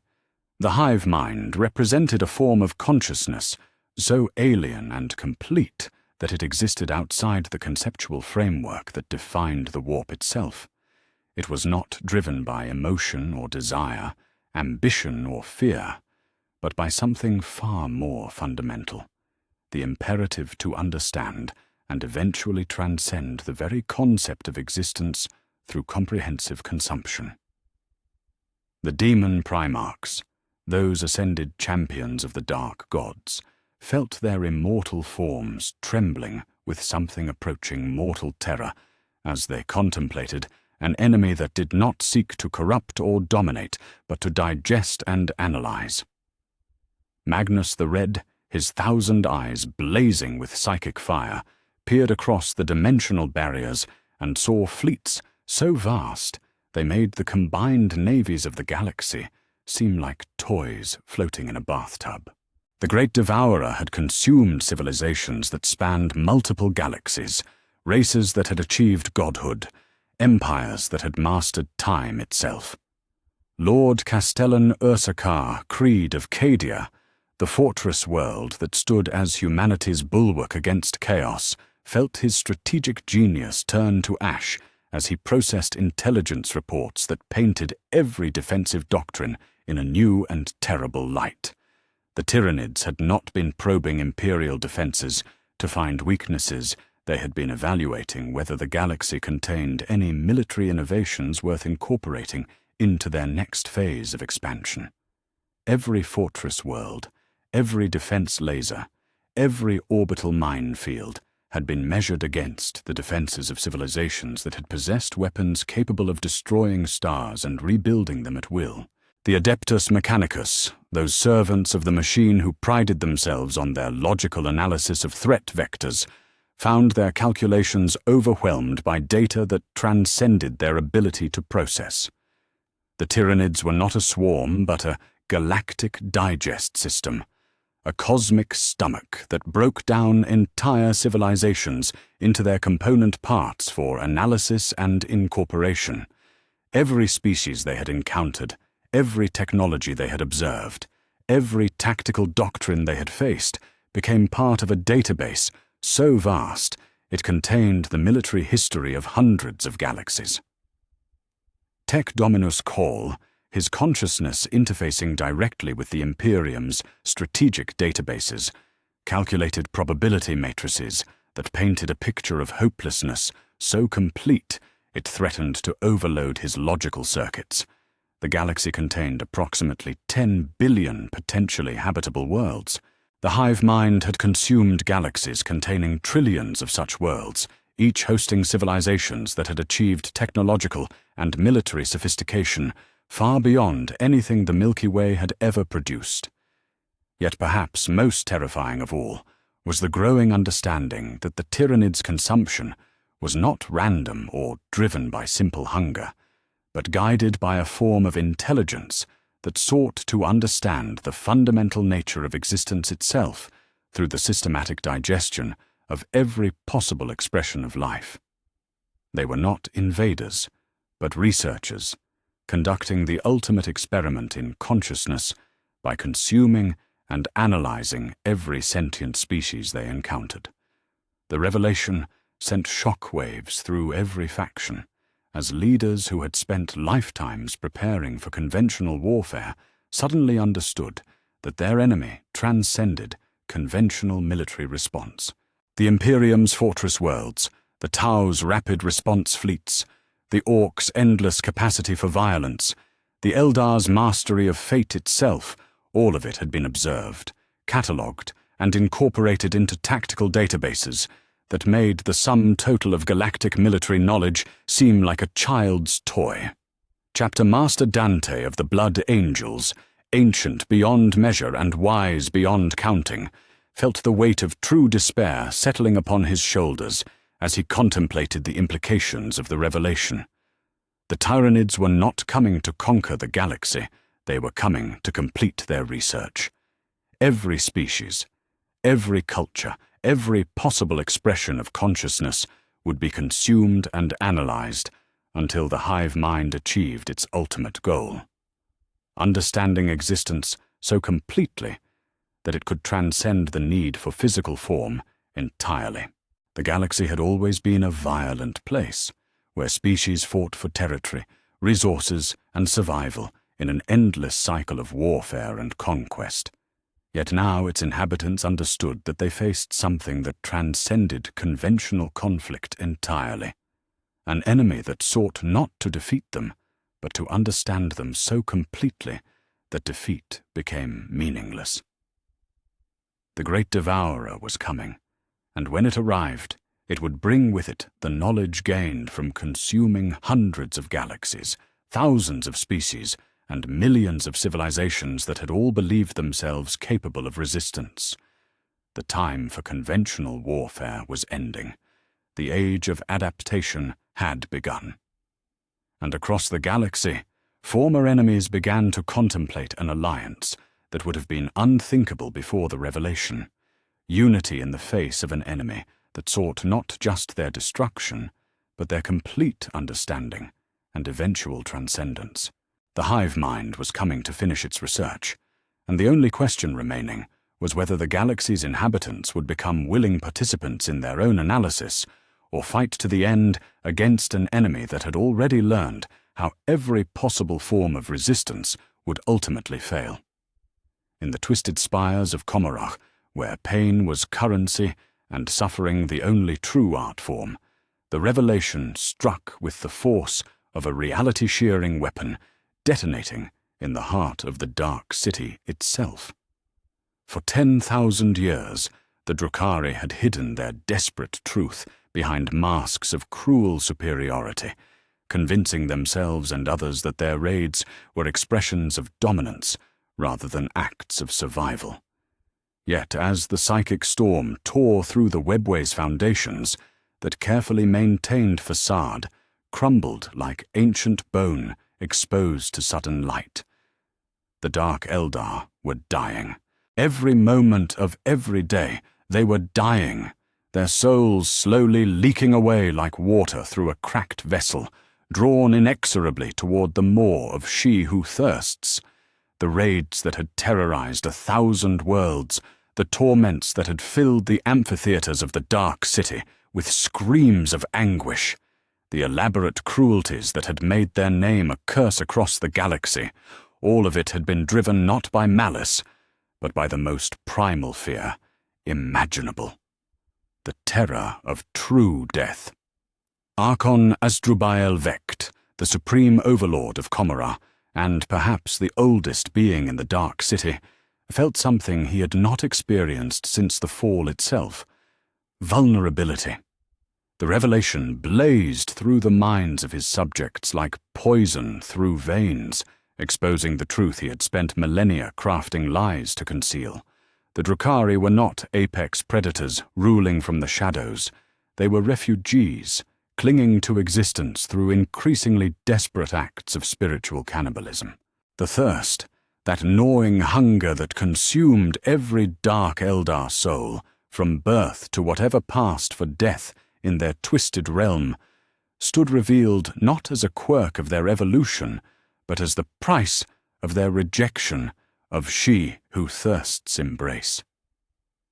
Every moment they remained free of Slaaneish's domain was paid for in the suffering of others, each scream harvested from their victims, buying them precious seconds of continued existence before the hunger returned, stronger than before. Succubus Lelith Hesperax, her perfect form poised in the fighting pits of the cult of strife, felt the weight of 10,000 years of deception pressing against her consciousness like the gravity of a collapsing star. The gladiatorial combats that had made her famous, the exquisite artistry of her ends, the worship of her followers, all of it had been theatre designed to disguise the simple truth that she was a starving predator, feeding on the emotional emanations of her prey. The scale of the Dark City's hunger became clear to the galaxy like a wound suddenly exposed to light. Commorragh was not merely a city, but a vast engine of soul extraction, its every spire and arena designed to maximize the suffering of captured victims. The webway portals that honeycombed its structure were not gateways for trade or diplomacy, but feeding tubes that pumped pain and terror from across the galaxy directly into the spiritual veins of the dying Drukhari race. Homunculus Urian Rakath, master of the flesh sculptor's art, felt his ancient consciousness recoil as the true purpose of his experiments was laid bare for all to see. The torments he had perfected over millennia, the surgical techniques that could keep a victim conscious and in agony for decades, the biological modifications that increased a subject's capacity for suffering, all of it had been research into the fundamental mechanics of soul feeding, attempts to create more efficient methods of spiritual consumption. The homunculi covens, those ancient collectives of pain artists who claimed to have transcended death itself, stood revealed as the most desperate of all the Dark City's inhabitants.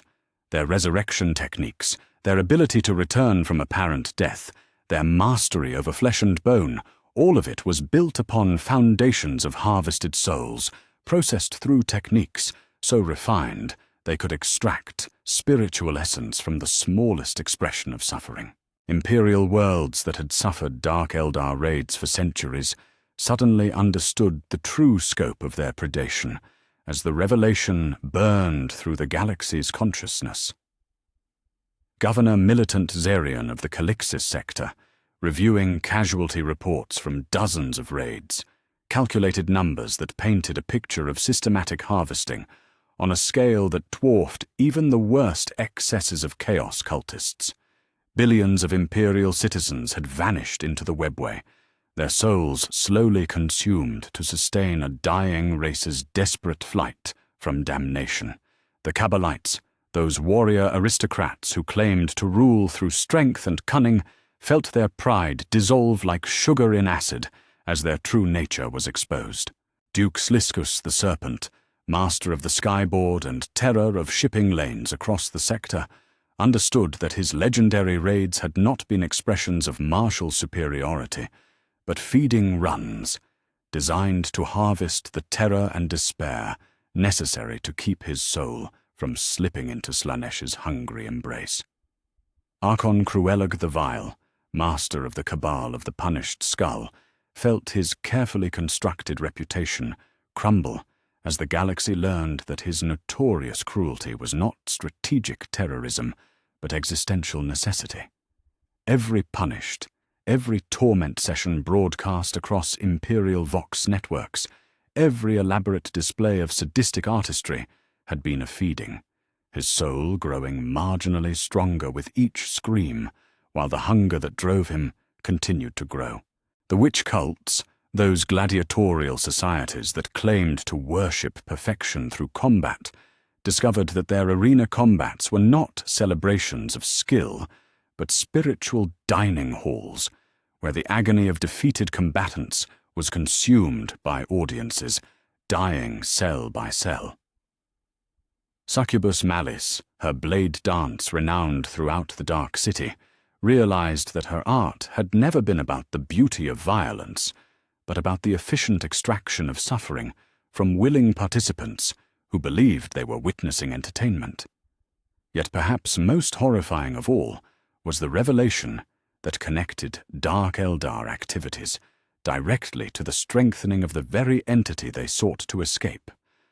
Every act of torment, every moment of exquisite cruelty, every perfectly orchestrated atrocity designed to maximize suffering was not just feeding the Drukhari, but strengthening Slanesh. The Dark Prince grew stronger with each scream that echoed through Comaral's spires, each drop of anguish harvested by the soul-starved inhabitants, feeding both predator and the god that hunted them. Mandrake Lord Keradruak, the struck down whose shadow form stalked the Dark City's twilight zones, felt his shape-shifting essence recoil as the cosmic irony of the Drukhari's situation became clear. They had thought themselves clever, feeding on the suffering of others to avoid being consumed by their species' greatest mistake. Yet every feeding made Slanesh stronger. Every soul they consumed in their desperate bid for survival, bringing the Dark Prince closer to the power necessary to drag them all into the consuming embrace they feared above all else. The revelation struck Imperial commanders with the force of an orbital bombardment as they calculated the true cost of Dark Eldar depredations. Lord Admiral Cornelius of Battlefleet Obscurus, reviewing shipping losses across the segmentum, understood that entire subsectors had been systematically depopulated to feed the hunger of beings who viewed human lives as nothing more than spiritual nutrition. The missing ships, the vanished colonies, the worlds that had simply stopped responding to astropathic communication, all had been consumed by predators driven not by malice, but by the simple need to continue existing. Inquisitor Chevak, perhaps the only human who had walked the streets of Comarach and returned with his sanity intact, felt the weight of terrible knowledge as the full scope of the Dark City's function became clear to the galaxy. The Webway realm was not just a refuge for the Drukhari, but a vast processing facility where suffering was refined into the spiritual sustenance that kept an entire species from sliding into damnation. Every street corner was a feeding station, every spire a distillation tower, every arena a harvesting mechanism. The Imperial Guard regiments that had fought against Dark Eldar raiders across countless worlds suddenly understood why their enemies had always seemed more interested in capturing than ending. Colonel Strachan of the Katashan Jungle Fighters, veteran of dozens of raids, realized that every guardsman taken alive had been livestock, their terror and anguish slowly processed over years or decades to provide the spiritual nourishment that kept their captors from succumbing to she who thirsts. Space Marine chapters that had tracked Dark Eldar raiding parties across the galaxy felt their righteous fury transform into something approaching pity as the revelation exposed the desperate nature of their enemies. Captain Lysander of the Imperial Fists, reviewing tactical data from engagements spanning centuries, understood that the Xenos warriors he had faced had not been predators but parasites, clinging to existence through methods that made their Imperial enemies seem merciful by comparison. The craft-world Eldar, those cousins who had chosen the path system over the hedonistic lifestyle that had birthed Slaanesh, felt their ancient grief deepen as they contemplated their dark kin's fate. Farseer Talder, her spirit stone pulsing with sorrow, saw through the skein of fate that the Drukhari's rejection of redemption had doomed them to an existence more terrible than any damnation Slaanesh could devise. They lived in constant fear of the death that would claim them the moment their feeding stopped, trapped in a cycle of predation that grew more desperate with each passing year. The revelation sent shockwaves through every level of Comoros society as the carefully maintained hierarchies began to collapse under the weight of exposed truth. The Archons who ruled through fear and cunning found their authority undermined by subjects who now understood that their master's power came not from strength, but from superior efficiency in the harvest of souls. The homunculi covens faced rebellion from their own creations, as enhanced warriors and modified slaves realized they had been designed not as instruments of war, but as farming equipment for the production of suffering. Asdrubal Vecht himself, master of the most powerful cabal in the Dark City, felt his millennia of political maneuvering threatened by the simple truth that he was no different from the lowliest rack in the torment pits. His vast intellect, his mastery of intrigue, his command of resources that spanned multiple star systems, all of it had been dedicated to the singular goal of remaining fed long enough to see another day. He was not a supreme overlord, but a dying creature, clinging to existence through methods that would make a demon blush. The Dark City began to tear itself apart as the revelation spread through its twisted streets like a plague of enlightenment. Cabals turned on each other with renewed savagery as competition for feeding grounds became more desperate. Witch cults abandoned their arena combats to raid their rivals' territories for fresh sources of spiritual nourishment. Homunculi covens dissolved into internecine warfare as ancient alliances collapsed under the weight of exposed desperation. Yet even as Commorragh burned with civil war, the greatest horror remained unspoken, but understood by all. The Drukhari couldn't stop. They could not choose redemption, could not seek forgiveness, could not abandon their predatory lifestyle without facing immediate consumption by she who thirsts. They were trapped in a prison of their own making, forced to continue feeding on the suffering of others or face an eternity of damnation that made their current existence seem like paradise. The Dark City's hunger stood revealed as the galaxy's most desperate addiction, a civilization built entirely around the need to consume others' pain to avoid facing their own. and as the webway portals flickered with increased raiding activity, driven by panic rather than strategy, every world in the galaxy understood that they faced not conquerors or even pirates, but junkies willing to commit any atrocity to feed a habit that grew stronger with every dose. The orcs had always been dismissed as savage primitives, a plague of violence that swept across the galaxy in waves of crude brutality and mindless aggression. Their ramshackle technology was scorned by the Adeptus Mechanicus as impossible junk held together by wishful thinking. Their society mocked as the antithesis of civilization, their intelligence written off as barely sufficient to operate the weapons they cobbled together from scrap. Yet as the psychic storm tore through the galaxy's consciousness, a truth more terrifying than any chaos revelation blazed forth. The greenskins were not primitives, but the degraded remnants of a warrior race so advanced they had once challenged gods themselves. The Krork had been the ultimate expression of the Old One's biological mastery, created during the War in Heaven to serve as perfect soldiers against the Necrons and their star-eating Cetan masters. Standing 12 meters tall and possessing intellects that rivaled the Eldar at their peak, they had wielded technology that made the dark age of technology seem primitive by comparison. They had been generals and strategists, engineers and philosophers, warriors whose tactical genius was matched only by their technological innovation. The orcs were their shadows, fallen echoes of a greatness that had been deliberately diminished over millions of years. Warboss Gazkul, Mag Uruk Thraka, felt the revelation strike his consciousness like a power claw to the skull, fragments of genetic memory suddenly blazing to life in neural pathways that had lain dormant since birth. Standing in the command center of his space hulk, surrounded by his nobs and mechboys, the prophet of the war understood for the first time why he had always felt different from other orcs, why strategies seemed to flow through his mind like water, why he could see patterns in warfare that eluded even the most experienced Imperial commanders.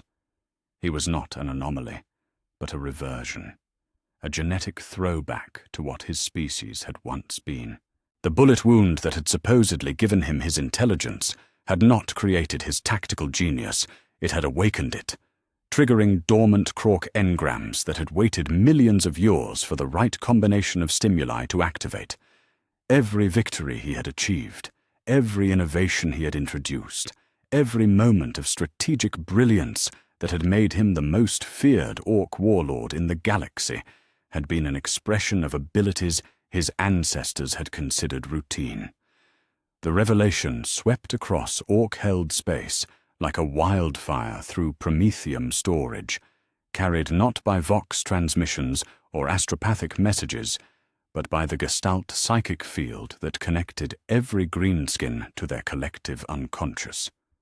On Armageddon, orc mechboys who had spent their lives building impossible machines suddenly understood that their technology worked not through engineering, but through reality manipulation on a scale that made psychers seem like children playing with matches. Big Mech Orchimedes, his augmetic arms sparking with sudden inspiration, stared at the force field generator he had cobbled together from scrap metal and found components, finally comprehending how it functioned.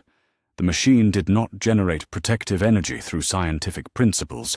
It convinced reality that protection should exist, using the collective belief of nearby orcs to alter the fundamental laws of physics. Every shooter that fired, despite having no visible ammunition, every truck that ran without fuel, every rocket that flew in the wrong direction, yet still hit its target, was proof that the orc Gestalt field could rewrite the universe itself. The Imperial forces that had fought against orc wags for 10 millennia suddenly found their understanding of Xenos warfare shattered like ceramite under artillery fire. Tech adept Lucas Chrome, analyzing captured orc technology on Mars, felt his logical processes overloading as he calculated the implications of weapons that functioned through psychic manipulation rather than mechanical engineering. The Imperium had been fighting an enemy that could alter reality through collective belief, treating them as primitive savages when they were actually wielding powers that transcended conventional physics. Colonel Strachan, of the Katashan Jungle Fighters, veteran of dozens of campaigns against greenskin hordes, reviewed tactical data that painted every engagement in a new and terrifying light. The Orcs had not been winning through superior numbers or crude cunning. They had been unconsciously warping probability itself, making their ramshackle weapons more effective and their desperate charges more likely to succeed through sheer force of collective will.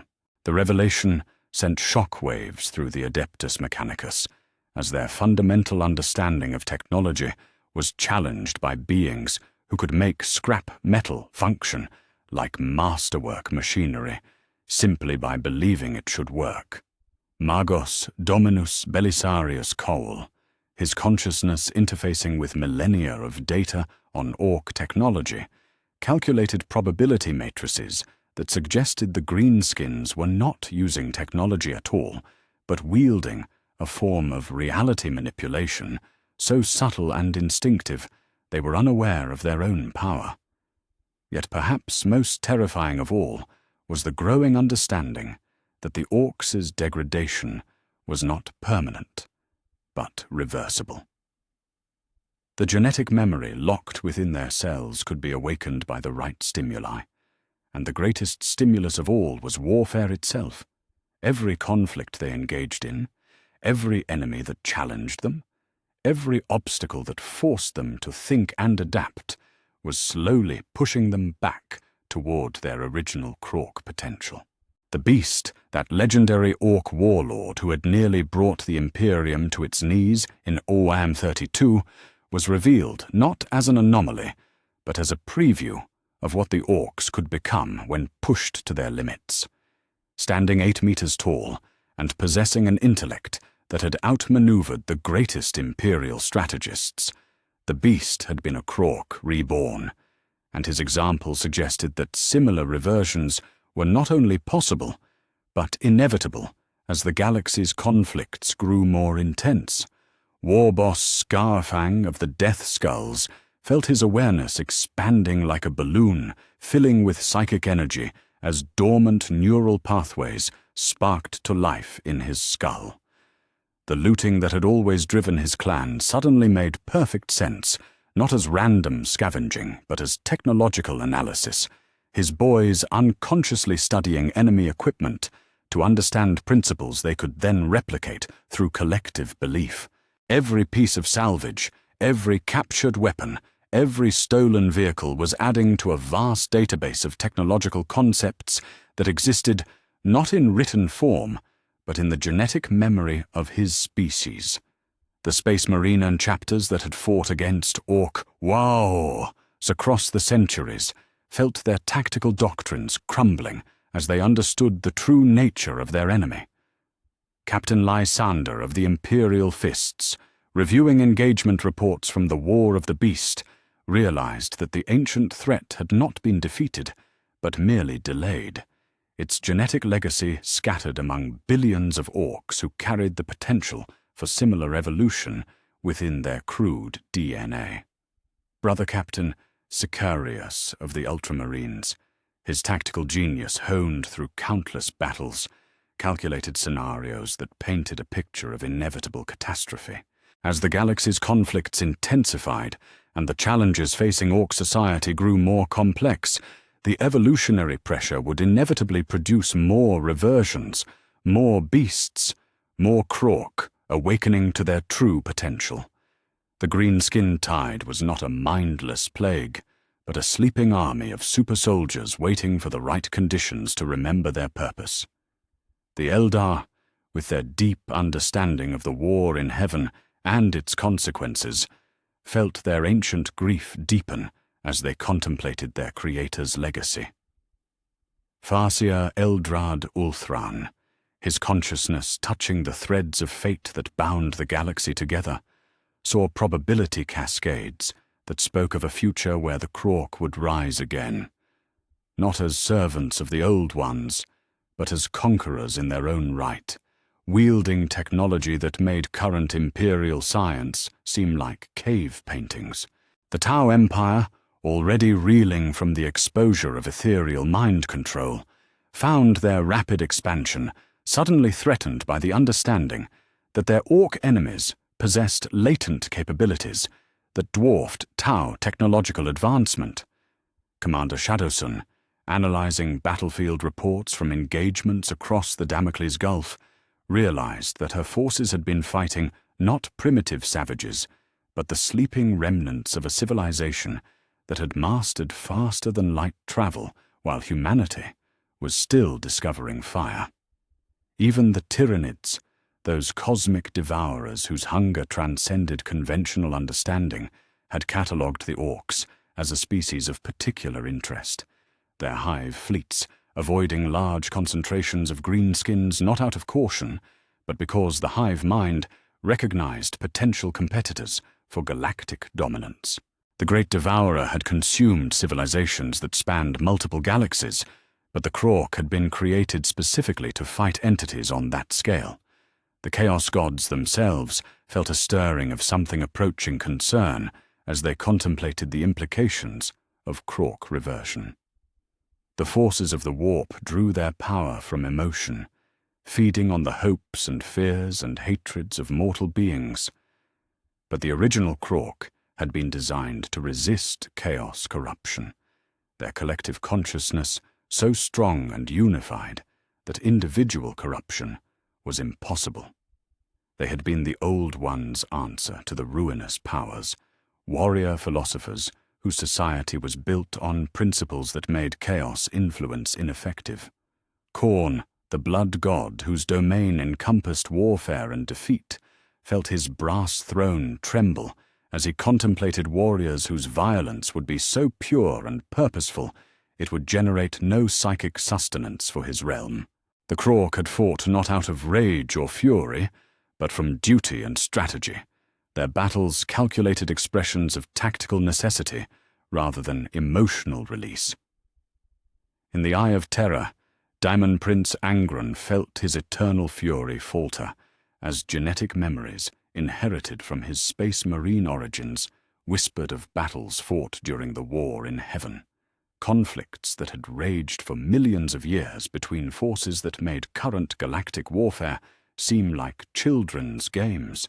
The Krork had been created to fight C'tan and their star fleets, beings that could destroy suns and rebuild them at will.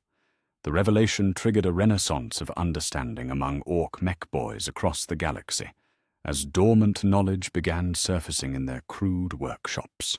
Techniques for building gravity weapons, principles for faster-than-light communication, theories for reality manipulation on stellar scales, all of it began bubbling up from genetic archives that had been locked away since the fall of the Old Ones themselves. Big Mech Buzzgob of Clan Goff felt his hands moving with unfamiliar precision as he worked on projects whose purpose he understood without knowing why. The force field generators became more sophisticated, the teleporters more reliable, the weapons more devastating, as instincts, millions of years old, guided his crude tools toward configurations that followed principles of physics unknown to imperial science. Yet the most terrifying aspect of the revelation was not what the Orcs had been, but what they were becoming. Every major conflict in the galaxy was producing larger, smarter, more dangerous Orc leaders as evolutionary pressure activated dormant genetic potential. The war! Energy that had always been dismissed as primitive psychic emissions was revealed to be a form of reality manipulation so sophisticated it operated below the threshold of conscious awareness. Warboss Gazkul, standing among his generals, as the revelation burned through their collective consciousness, felt the first stirrings of strategic concepts that had not been employed since the War in Heaven itself. Techniques for coordinating multiple star systems, principles for building weapons that could crack planets, theories for warfare on galactic scales, all of it was there, waiting in the genetic memory of every orc who had ever lived. The galaxy faced not just the current orc threat, but the inevitable resurgence of the Krork, and when that resurgence came, it would bring with it technology and tactical doctrines that had once challenged gods themselves. The greenskins were not degenerating, they were remembering, and their memory would reshape the balance of power across the stars in ways that made the current chaos seem like a minor disturbance. The orcs had always been underestimated as savage primitives, but the truth was far more dangerous. They were the children of the galaxy's first super-civilization, and they were beginning to remember their inheritance. In the deepest reaches of the Eye of Terror, where reality bent and twisted under the weight of raw chaos energy, the dark gods felt something they had not experienced since their birth from the collective psyche of the galaxy: vulnerability.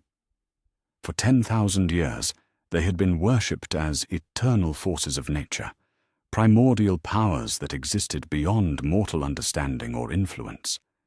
Yet as the psychic storm tore through the foundations of belief itself, the most carefully guarded secrets of the warp stood revealed like wounds carved into the fabric of existence.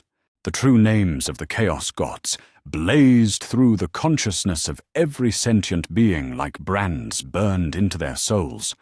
Karneth, the firstborn of mortal rage, whose original incarnation had sprung from the battlefields of the war in heaven, when entire species learned what it meant to hate with the fury of dying stars. Char, the architect of ambition and change, whose essence had crystallized from the dreams of the first sentient beings to imagine themselves as more than they were. Nurith, the grandfather of despair, born from plagues that had swept across countless worlds before humanity had ever looked to the stars. Slaaneshi, the youngest and most terrible, birthed from the excess of a civilization that had sought perfection and found only damnation. Yet even more shocking than their names was the revelation of their origins. The Chaos Gods were not eternal forces that had always existed in the warp. They were products of mortal emotion, given form and substance through collective belief, created by the very species they now claimed to rule. They were parasites, feeding on the psychic emanations of civilizations that had unknowingly birthed them through the intensity of their hopes and fears, their loves and hatreds, their dreams and nightmares. Khorne felt his brass throne tremble as the truth of his existence blazed through the minds of every warrior in the galaxy. He was not an eternal god of war, but a reflection of mortal violence, a psychic tumor that had grown from the collective rage of billions of beings across millions of years. Every drop of wounds showed in anger fed him, every act of violence strengthened him, every moment of fury added to his power. But without that constant nourishment, he would begin to fade like a flame, deprived of oxygen. The revelation struck the blood god's demon legions with the force of a reality bomb, shattering millennia of belief in their master's eternal supremacy. Bloodthirsters who had thought themselves manifestations of cosmic violence suddenly understood they were nothing more than psychic constructs, given form by the collective imagination of beings who believed violence was a force worthy of worship. Their axes and whips, their wings and claws, even their existence itself was dependent on mortals continuing to feed their patron through acts of rage and hatred.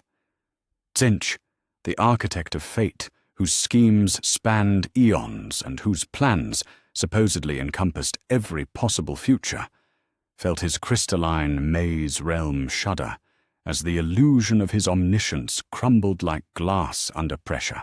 He was not a master of destiny, but a slave to mortal ambition, his power waxing and waning based on how many beings across the galaxy dreamed of change, sought knowledge, or planned for futures different from their present circumstances. The Lord of Change's greatest secret stood exposed. His elaborate schemes were not expressions of divine will, but desperate attempts to maintain relevance in a universe where his continued existence depended on mortals continuing to hope, dream, and plot. Every labyrinthine plan, every paradoxical prophecy, every moment of seeming omniscience was actually the thrashing of a parasitic entity, trying to ensure its host species continued producing the psychic nourishment it required to survive. Nurgle, the grandfather of plagues, whose garden bloomed with diseases beyond counting, felt his realm of entropy and decay convulse as the truth of his nature was revealed to every soul in the galaxy. He was not a cosmic force of decay, but a reflection of mortal despair, born from the collective suffering of beings who had lost hope and embraced the comfort of inevitable decline. His plagues were not expressions of natural entropy, but psychic constructs that existed only because mortals believed suffering was inescapable. The plague gods' demons, those painful champions who had thought themselves blessed with eternal decay, suddenly understood they were nothing more than nightmares given form, manifestations of mortal fears about disease and death. Their pustules and rot, their cheerful acceptance of decay, even their infectious laughter, all of it was dependent on mortals continuing to despair, to give up hope, to accept that suffering was the natural state of existence. Slaanesh, the Dark Prince, whose realm was built on excess and pleasure, felt the foundations of the realm of chaos itself crack as the most terrible truth of all blazed forth. The youngest of the chaos gods was also the most powerful, because it had been birthed by a civilization at its peak, created not through gradual accumulation of psychic energy, but through the focused excess of an entire species achieving the ultimate expression of their desires. Yet that very intensity was also weakness, for beings who understood the true nature of Slaanesh's birth could see how it might also die. The revelation sent shock waves through every chaos cult across the galaxy as their understanding of worship was fundamentally transformed. They had thought themselves servants of eternal gods, chosen champions of cosmic forces that existed beyond mortal influence. Yet the truth was far more complex and terrible. They were feeders, unknowing farmers whose emotions and actions served to nourish parasitic entities that would cease to exist without constant sustenance from their worshippers. Yet perhaps most shocking of all was the knowledge that entities existed beyond even the chaos gods, beings so ancient and alien that they made the dark gods themselves seem like children playing with forces they could not comprehend. The outer gods, those nameless horrors that dwelt in spaces between dimensions, had been feeding on the chaos gods themselves, just as the dark gods fed on mortal emotion. The Eye of Terror was not just a wound in reality, but a feeding ground, a place where entities beyond naming could harvest the psychic energy concentrated by the dark god's presence. The Emperor of mankind, sitting upon his golden throne in eternal agony, felt the weight of his greatest failure pressing against his fragmented consciousness like molten lead. The imperial cult that worshipped him across 10,000 worlds was not weakening chaos but strengthening it, adding another layer to the psychic ecosystem that fed the dark gods. Every prayer offered in his name, every hymn sung in his honor, every act of devotion performed by his faithful was contributing to the very forces he had sought to starve through the imperial truth. The irony blazed through the minds of imperial theologians like acid through flesh. Their god-emperor had become another chaos entity, sustained by worship and growing stronger through the faith of billions. The Imperial Creed was feeding the same parasitic system that had created the Dark Gods, adding to the psychic turbulence that made the warp a realm of madness and nightmare. Across the galaxy, scholars and warriors alike began to understand the true weakness of chaos: unity. The Dark Gods fed on division, on conflict between different emotional states, on the chaos that came from beings pulling in different directions. When mortals achieved true unity of purpose, when they acted with single-minded determination toward common goals, the psychic emanations became focused and pure rather than chaotic and divisive. The Space Marine chapters, those brotherhoods forged in unity and discipline, suddenly understood why they had always been particularly resistant to chaos corruption. Their collective purpose, their shared training, their unified dedication to the Emperor's will created psychic emanations that were too focused and disciplined to feed the parasitic entities of the warp effectively. Brother Captain Sicarius of the Ultramarines felt his faith transform as he understood that true worship of the Emperor lay not in religious devotion, but in unified action toward common purpose. The Codex Astartes was not just a tactical manual, but a guide for creating the kind of focused unity that starved chaos of the emotional chaos it required for sustenance. The revelation struck Chaos Space Marine warbands with particular force, as they understood that their rebellion against the Emperor had not freed them from servitude, but enslaved them to even more demanding masters. The Dark Gods required constant feeding through acts of violence, excess, despair, and ambition, while the Emperor's true purpose had been to create unity that would starve all parasitic warp entities of nourishment. Abaddon the Despoiler, War Master of Chaos and architect of 13 Black Crusades, felt his certainty crumble as he understood that every victory he had achieved for the Dark Gods had been purchased with his own enslavement. The powers he wielded, the demonic allies he commanded, even his immortality itself was dependent on his continued service to entities that would discard him the moment he ceased to provide useful nourishment. The word-bearers, those first among traitors who had embraced chaos as a religious truth, faced the ultimate crisis of faith as they understood that their gods were not divine beings, but psychic parasites created by mortal emotion. Lorgar's vision of universal worship had not elevated humanity, but condemned it to serve as livestock for entities that existed only to consume the psychic emanations of their unwilling hosts. The knowledge of how to bind and banish chaos entities spread like wildfire through the galaxy's consciousness, techniques that had been hidden in the deepest archives of the Inquisition and the Grey Knights suddenly available to every being capable of psychic manipulation. The true names of the Dark Gods were not sources of power, but keys to their weakness, words that could be used to remind them of their parasitic nature and temporary existence. Grey Knight Grand Master, Kaldor Drago, trapped for decades in the realm of chaos itself, felt the revelation strike him like a hammer blow of pure truth. The techniques he had developed for surviving in the warp were not expressions of superior faith, but applications of fundamental principles that any being could learn. Chaos entities could be defeated, not through greater violence or stronger faith, but through understanding their true nature and refusing to feed them the emotions they required for existence.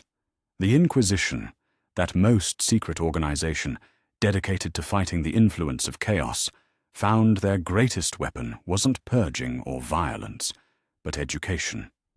When mortal beings understood that their emotions were feeding parasitic entities, when they learned techniques for achieving the kind of unity that starved chaos of nourishment, the Dark Gods began to weaken in ways that millennia of warfare had never achieved.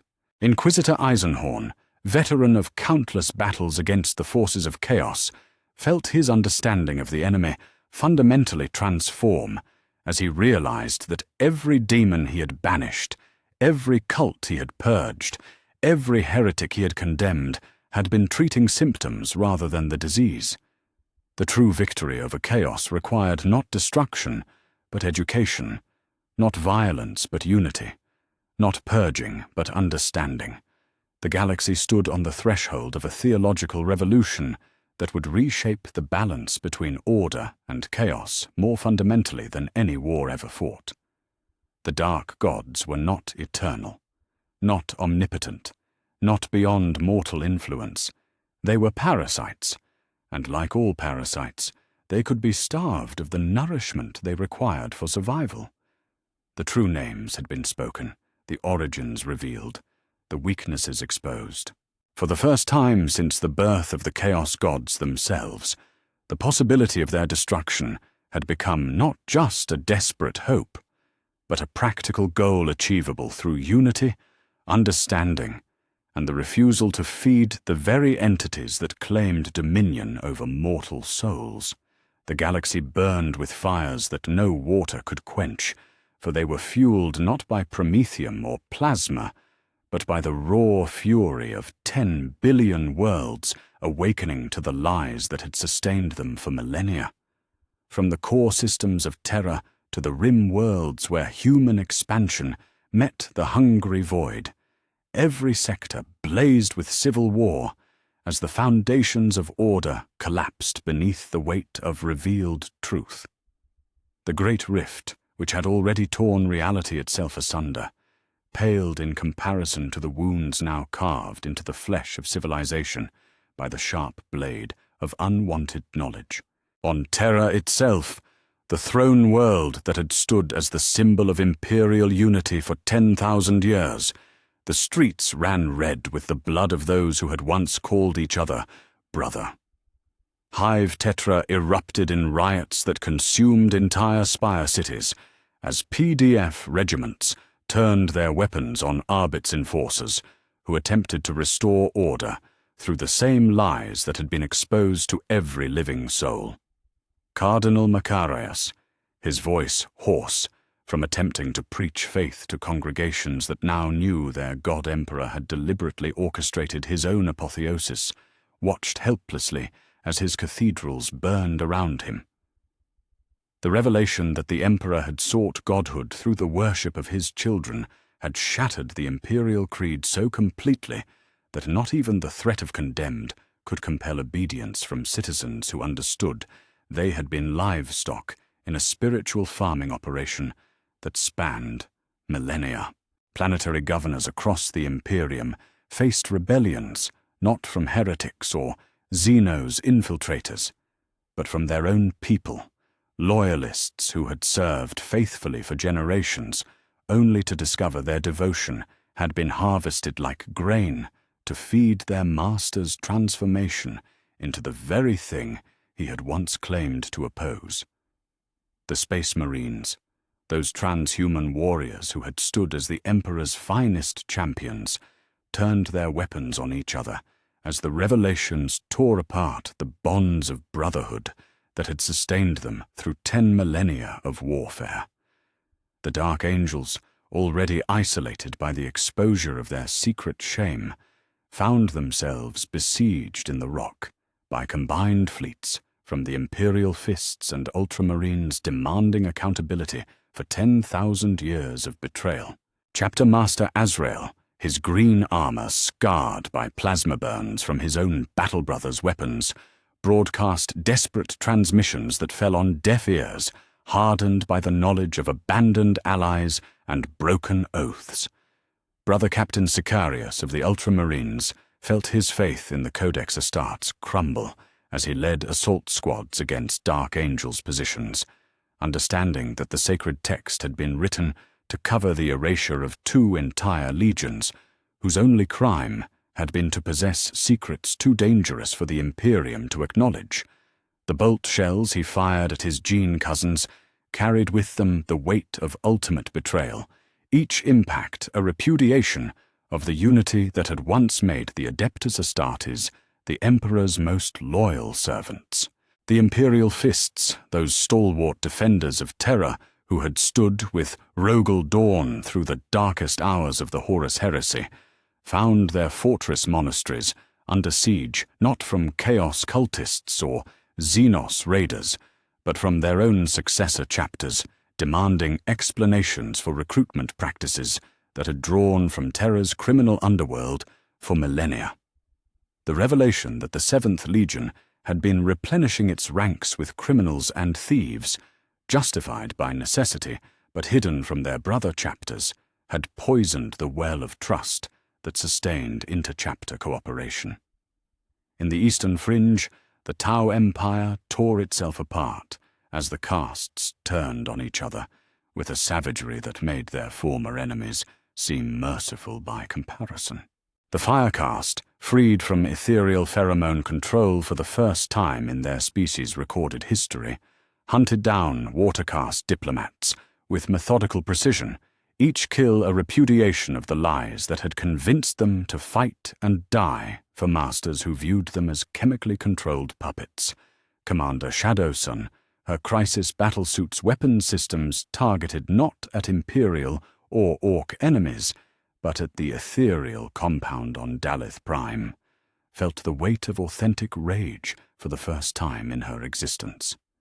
Every battle she had won, every tactical innovation she had developed, every moment of perfect coordination with her forces had been achieved through atmospheric manipulation that reduced free will to a matter of chemical dependency.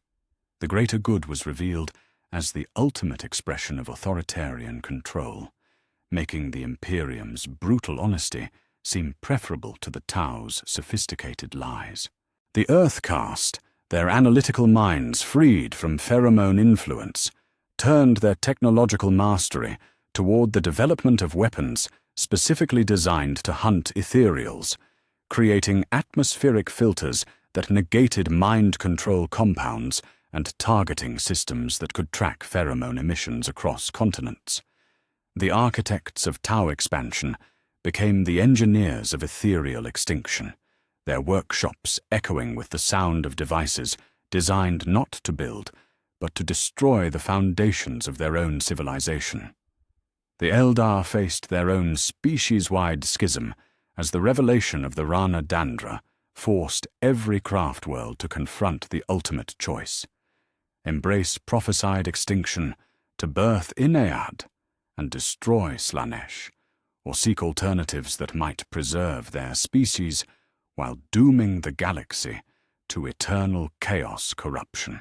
Ulthwé and Iandan, those ghost ships haunted by the dead, chose the path of sacrifice, their populations preparing for willing extinction with the same methodical precision they had once applied to avoiding she who thirsts hunger. Yet Alatok and Saim-Han rejected the prophecy, their leaders arguing that species suicide, even in service of destroying Slanesh, was the ultimate victory for chaos over life itself. The craft-world fleets that had once coordinated their movements across the galaxy now targeted each other's wraithbone hulls, with weapons designed to crack world ships like eggs. Autarch Millennial, her Phoenix Lord armor blazing with the souls of fallen warriors, led boarding actions against craft worlds whose only crime had been choosing survival over martyrdom. The Necron dynasties, awakening from the Great Sleep to discover their silent king's plan for biological resurrection through body theft, erupted in civil war that made their ancient conflicts during the War in Heaven seem like minor disagreements.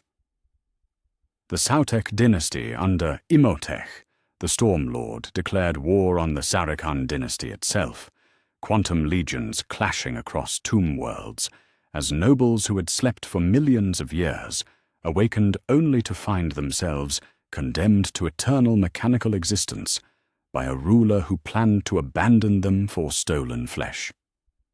Pharaon Anrakir, master of the world engine, broadcast messages across the Necron quantum network denouncing Sarek's betrayal of the biotransference compact, Every dynasty that chose to follow the Silent King's plan for biological resurrection became a target for those who preferred honest undeath to the complex horror of species-wide body piracy. The tomb worlds blazed with Gauss fire and quantum lightning as the most ancient civilization in the galaxy tore itself apart over the question of what it meant to exist.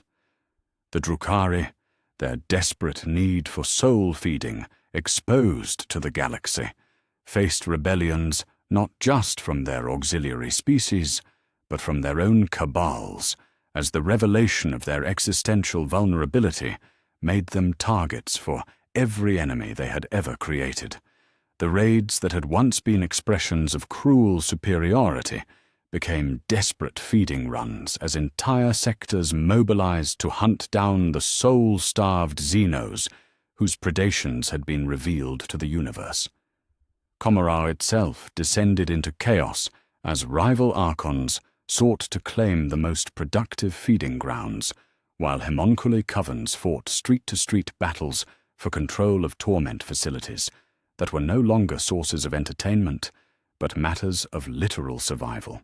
The dark city that had endured for 10 millennia began to collapse under the weight of civil war, as beings who had cooperated out of mutual self-interest discovered that exposed desperation made cooperation impossible. The Orcs, their true nature as degraded Krork revealed to the galaxy, found their war energy strengthening beyond anything seen since the War of the Beast, as the conflicts raging across every sector fed their Gestalt psychic field with unprecedented levels of violence. Warboss Gazgakul, his consciousness expanding as dormant Krork engrams, activated in response to the galaxy-wide warfare, began coordinating multiple wargs with strategic sophistication that terrified Imperial commanders who remembered the beast's near conquest of Terra. The Gestalt field that connected every Orc to their species' collective unconscious pulsed with power, drawn from conflicts spanning thousands of worlds, each battle feeding genetic memories that had slept since the Old One's final war against the Necrons and Citan. Mechboys across the galaxy found themselves building weapons that followed principles of physics unknown to Imperial science, their crude workshops producing gravity cannons and reality warpers that made Dark Age technology seem primitive by comparison. In the Eye of Terror, the Chaos Gods gorged themselves on the emotional emanations of a galaxy at war with itself, their realms expanding as rage, despair, hope, and excess flowed through the warp in torrents that dwarfed anything seen since the Horus Heresy. The revelation of their parasitic nature had not weakened them, but strengthened them, as the knowledge that they were temporary constructs dependent on mortal emotion only increased the intensity of those emotions across worlds that burned with civil war. Khorne's realm blazed with new brass towers built from the fury of space marines ending their battle brothers, his demon legion swelling with recruits drawn from warriors whose rage at betrayal transcended anything they had felt, fighting external enemies. The blood god's laughter echoed across the warp as he contemplated conflicts that fed him not with simple violence, but with the exquisite agony of trust, betrayed, and brotherhood shattered. Tzeentch's crystal maze expanded with new passages built from the schemes of faction, leaders desperately plotting survival in a galaxy where every alliance had become suspect, and every secret had been exposed. The architect of fate's greatest joke was revealed. The knowledge of how to defeat chaos had only strengthened chaos by creating the kind of galaxy-wide conflict that fed all 4 dark gods simultaneously.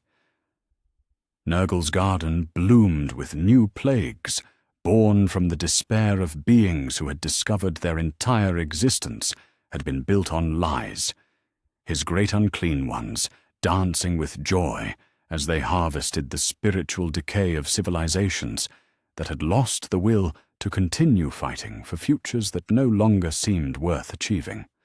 Slaanesh, youngest of the Chaos Gods, but now perhaps the strongest, fed on the excess of violence and betrayal that surpassed even the original fall of the Eldar.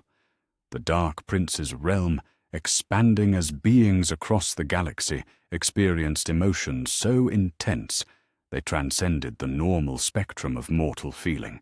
Yet even as the galaxy burned and the Chaos Gods feasted on the emotional emanations of universal warfare, long-range Auspex stations detected signatures that dwarfed even the current conflicts. The main body of the Tyrannid hive fleets, drawn by the psychic emanations of the galaxy's self-destruction, like predators following the scent of wounded prey. The Great Devourer approached a galaxy already consuming itself, and the question that remained was whether anything would survive the feast that was about to begin. The revelations had achieved their purpose. The foundations of order lay in ruins. Every faction was at war with itself and its neighbors, and the galaxy blazed with conflicts that fed the very parasites that claimed dominion over mortal souls. Truth had not brought liberation, but damnation, and as the fires of civil war illuminated the approaching shadow of galactic consumption, the survivors began to understand that some lies had been the only things standing between civilization and the abyss. In the depths of space, where no star cast its light, the shadow of the Great Devourer fell across a galaxy that had torn itself apart in the name of truth.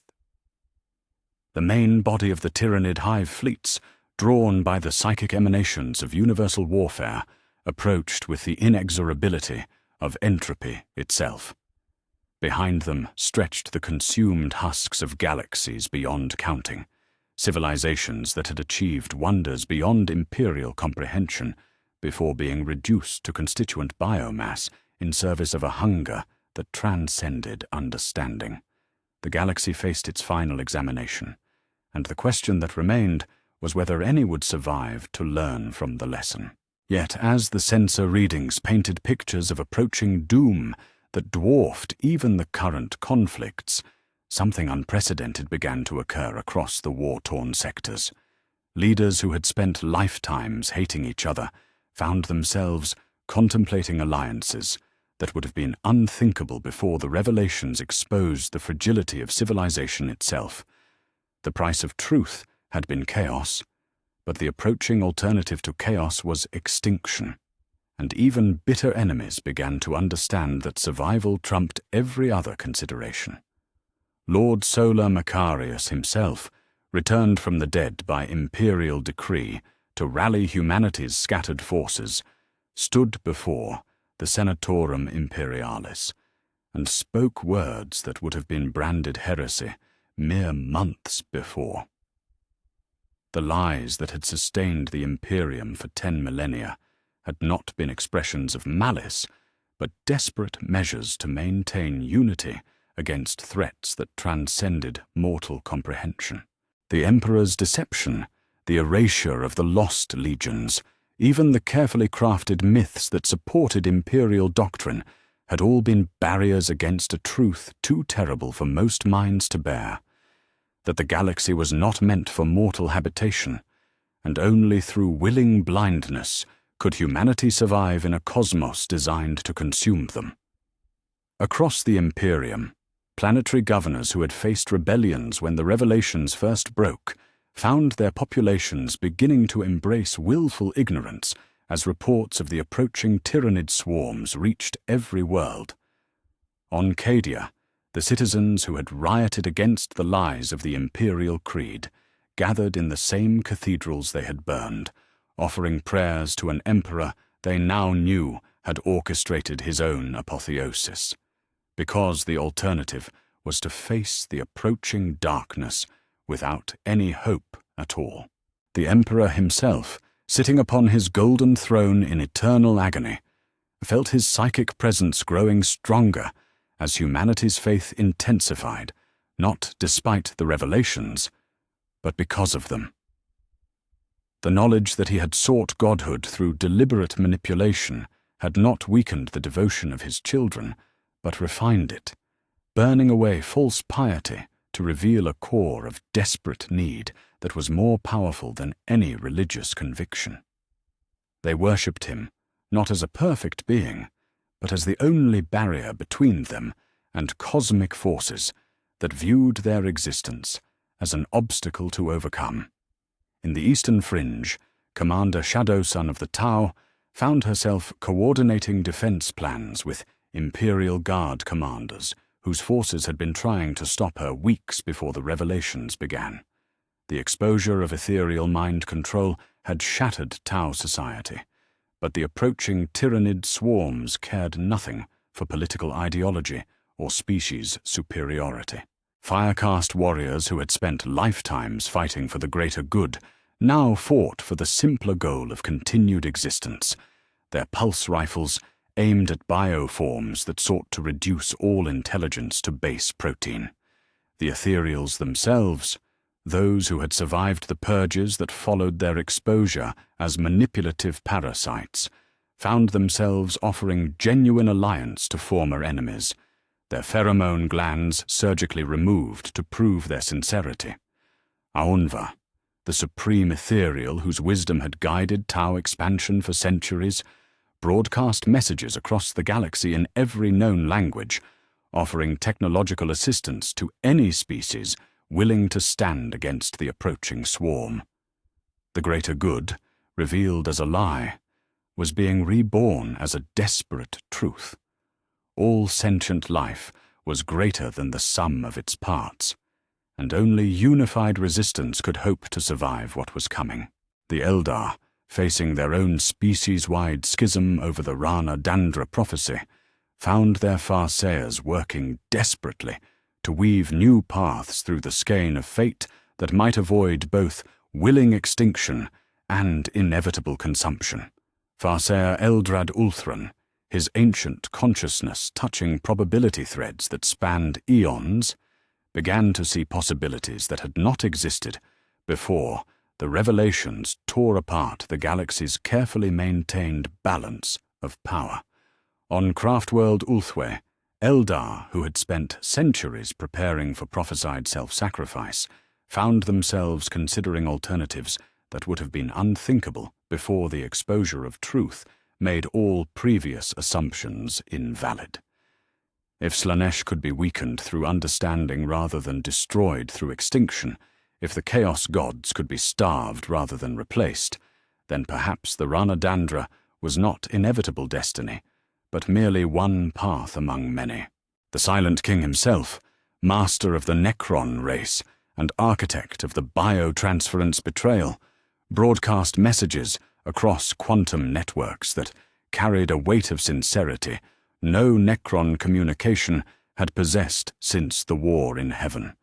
Jarek's plan for biological resurrection through body theft was abandoned not out of mercy, but from tactical necessity.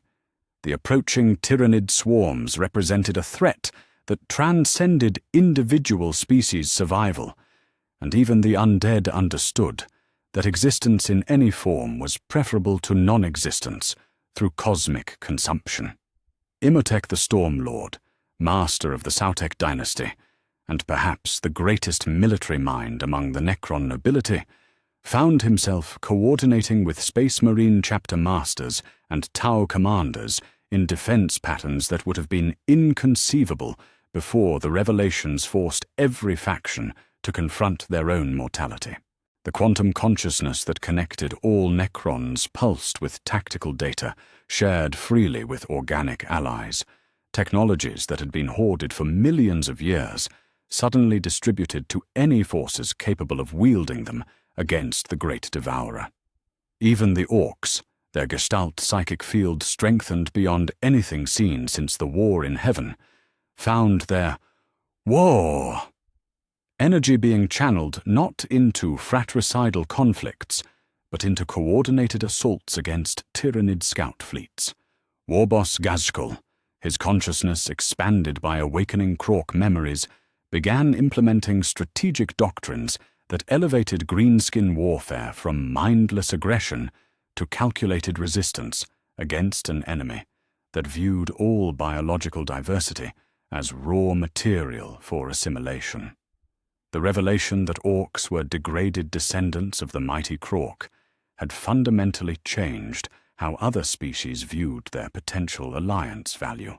Imperial commanders who had considered greenskins nothing more than a plague to be endured found themselves actively recruiting orc mercenary companies, their crude but effective weapons augmented by imperial logistics and Tau targeting systems in combinations that created firepower greater than the sum of its parts.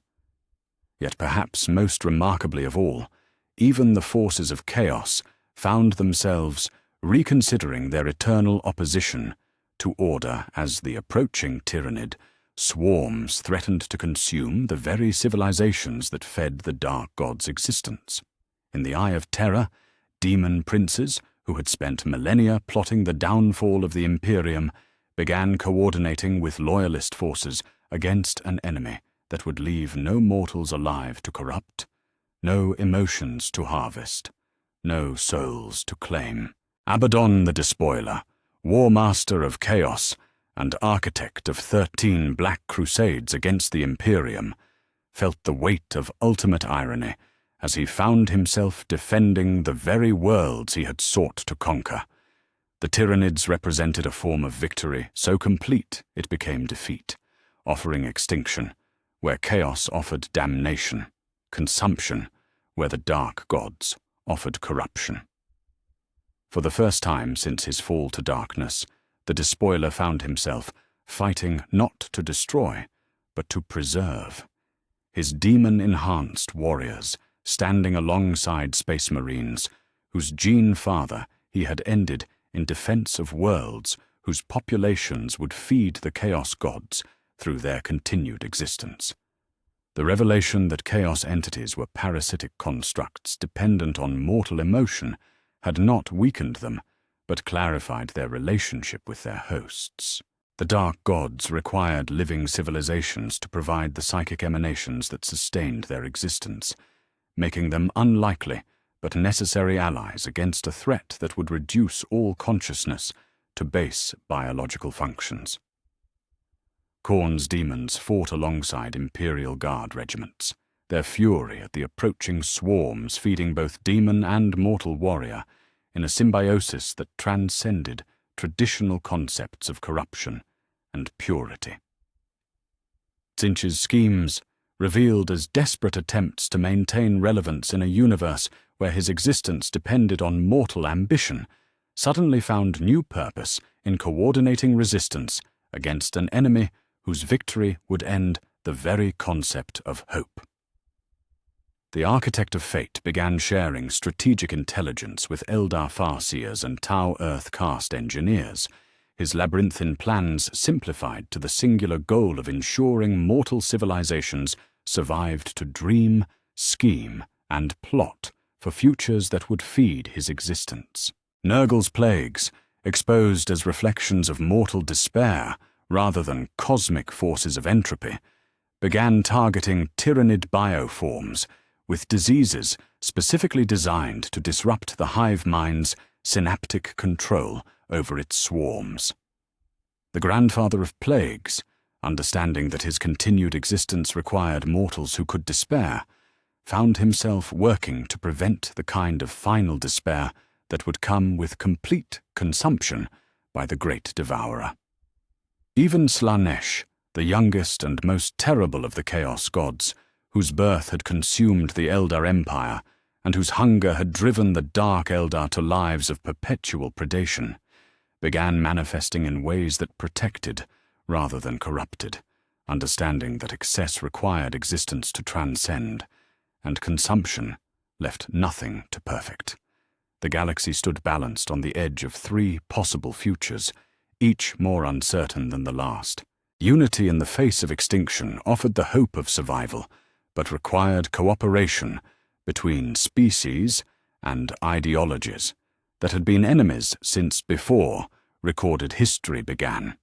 Division through continued conflict promised the familiar comfort of traditional warfare, but guaranteed weakness against an enemy that grew stronger by consuming civilizations that consumed themselves.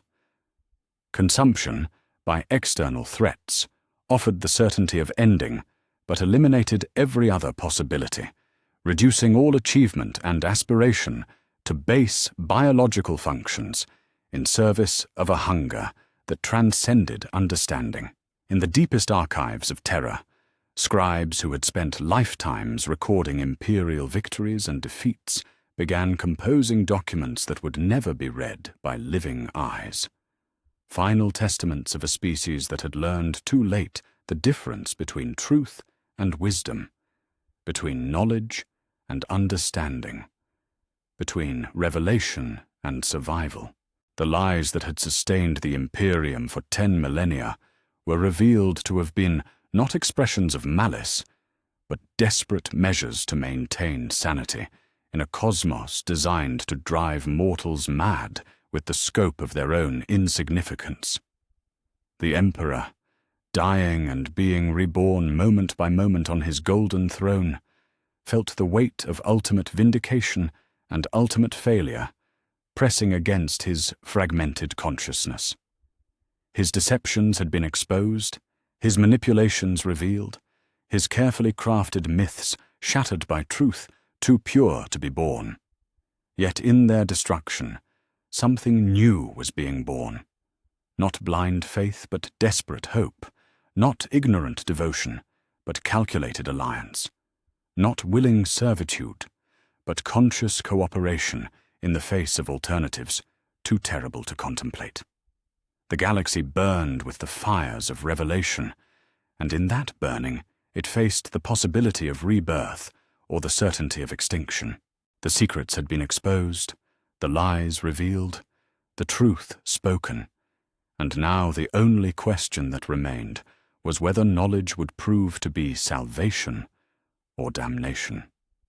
The great devourer approached, its shadow falling across stars that had witnessed the birth and death of civilizations beyond counting, and in that shadow, the survivors of the galaxy's greatest revelation would learn whether truth was a blessing or a curse, whether unity was possible or impossible, whether existence itself was worth the price demanded by consciousness in a cosmos that viewed intelligence as nothing more than a temporarily organized arrangement of protein and electrical impulses waiting to be optimized for more efficient consumption.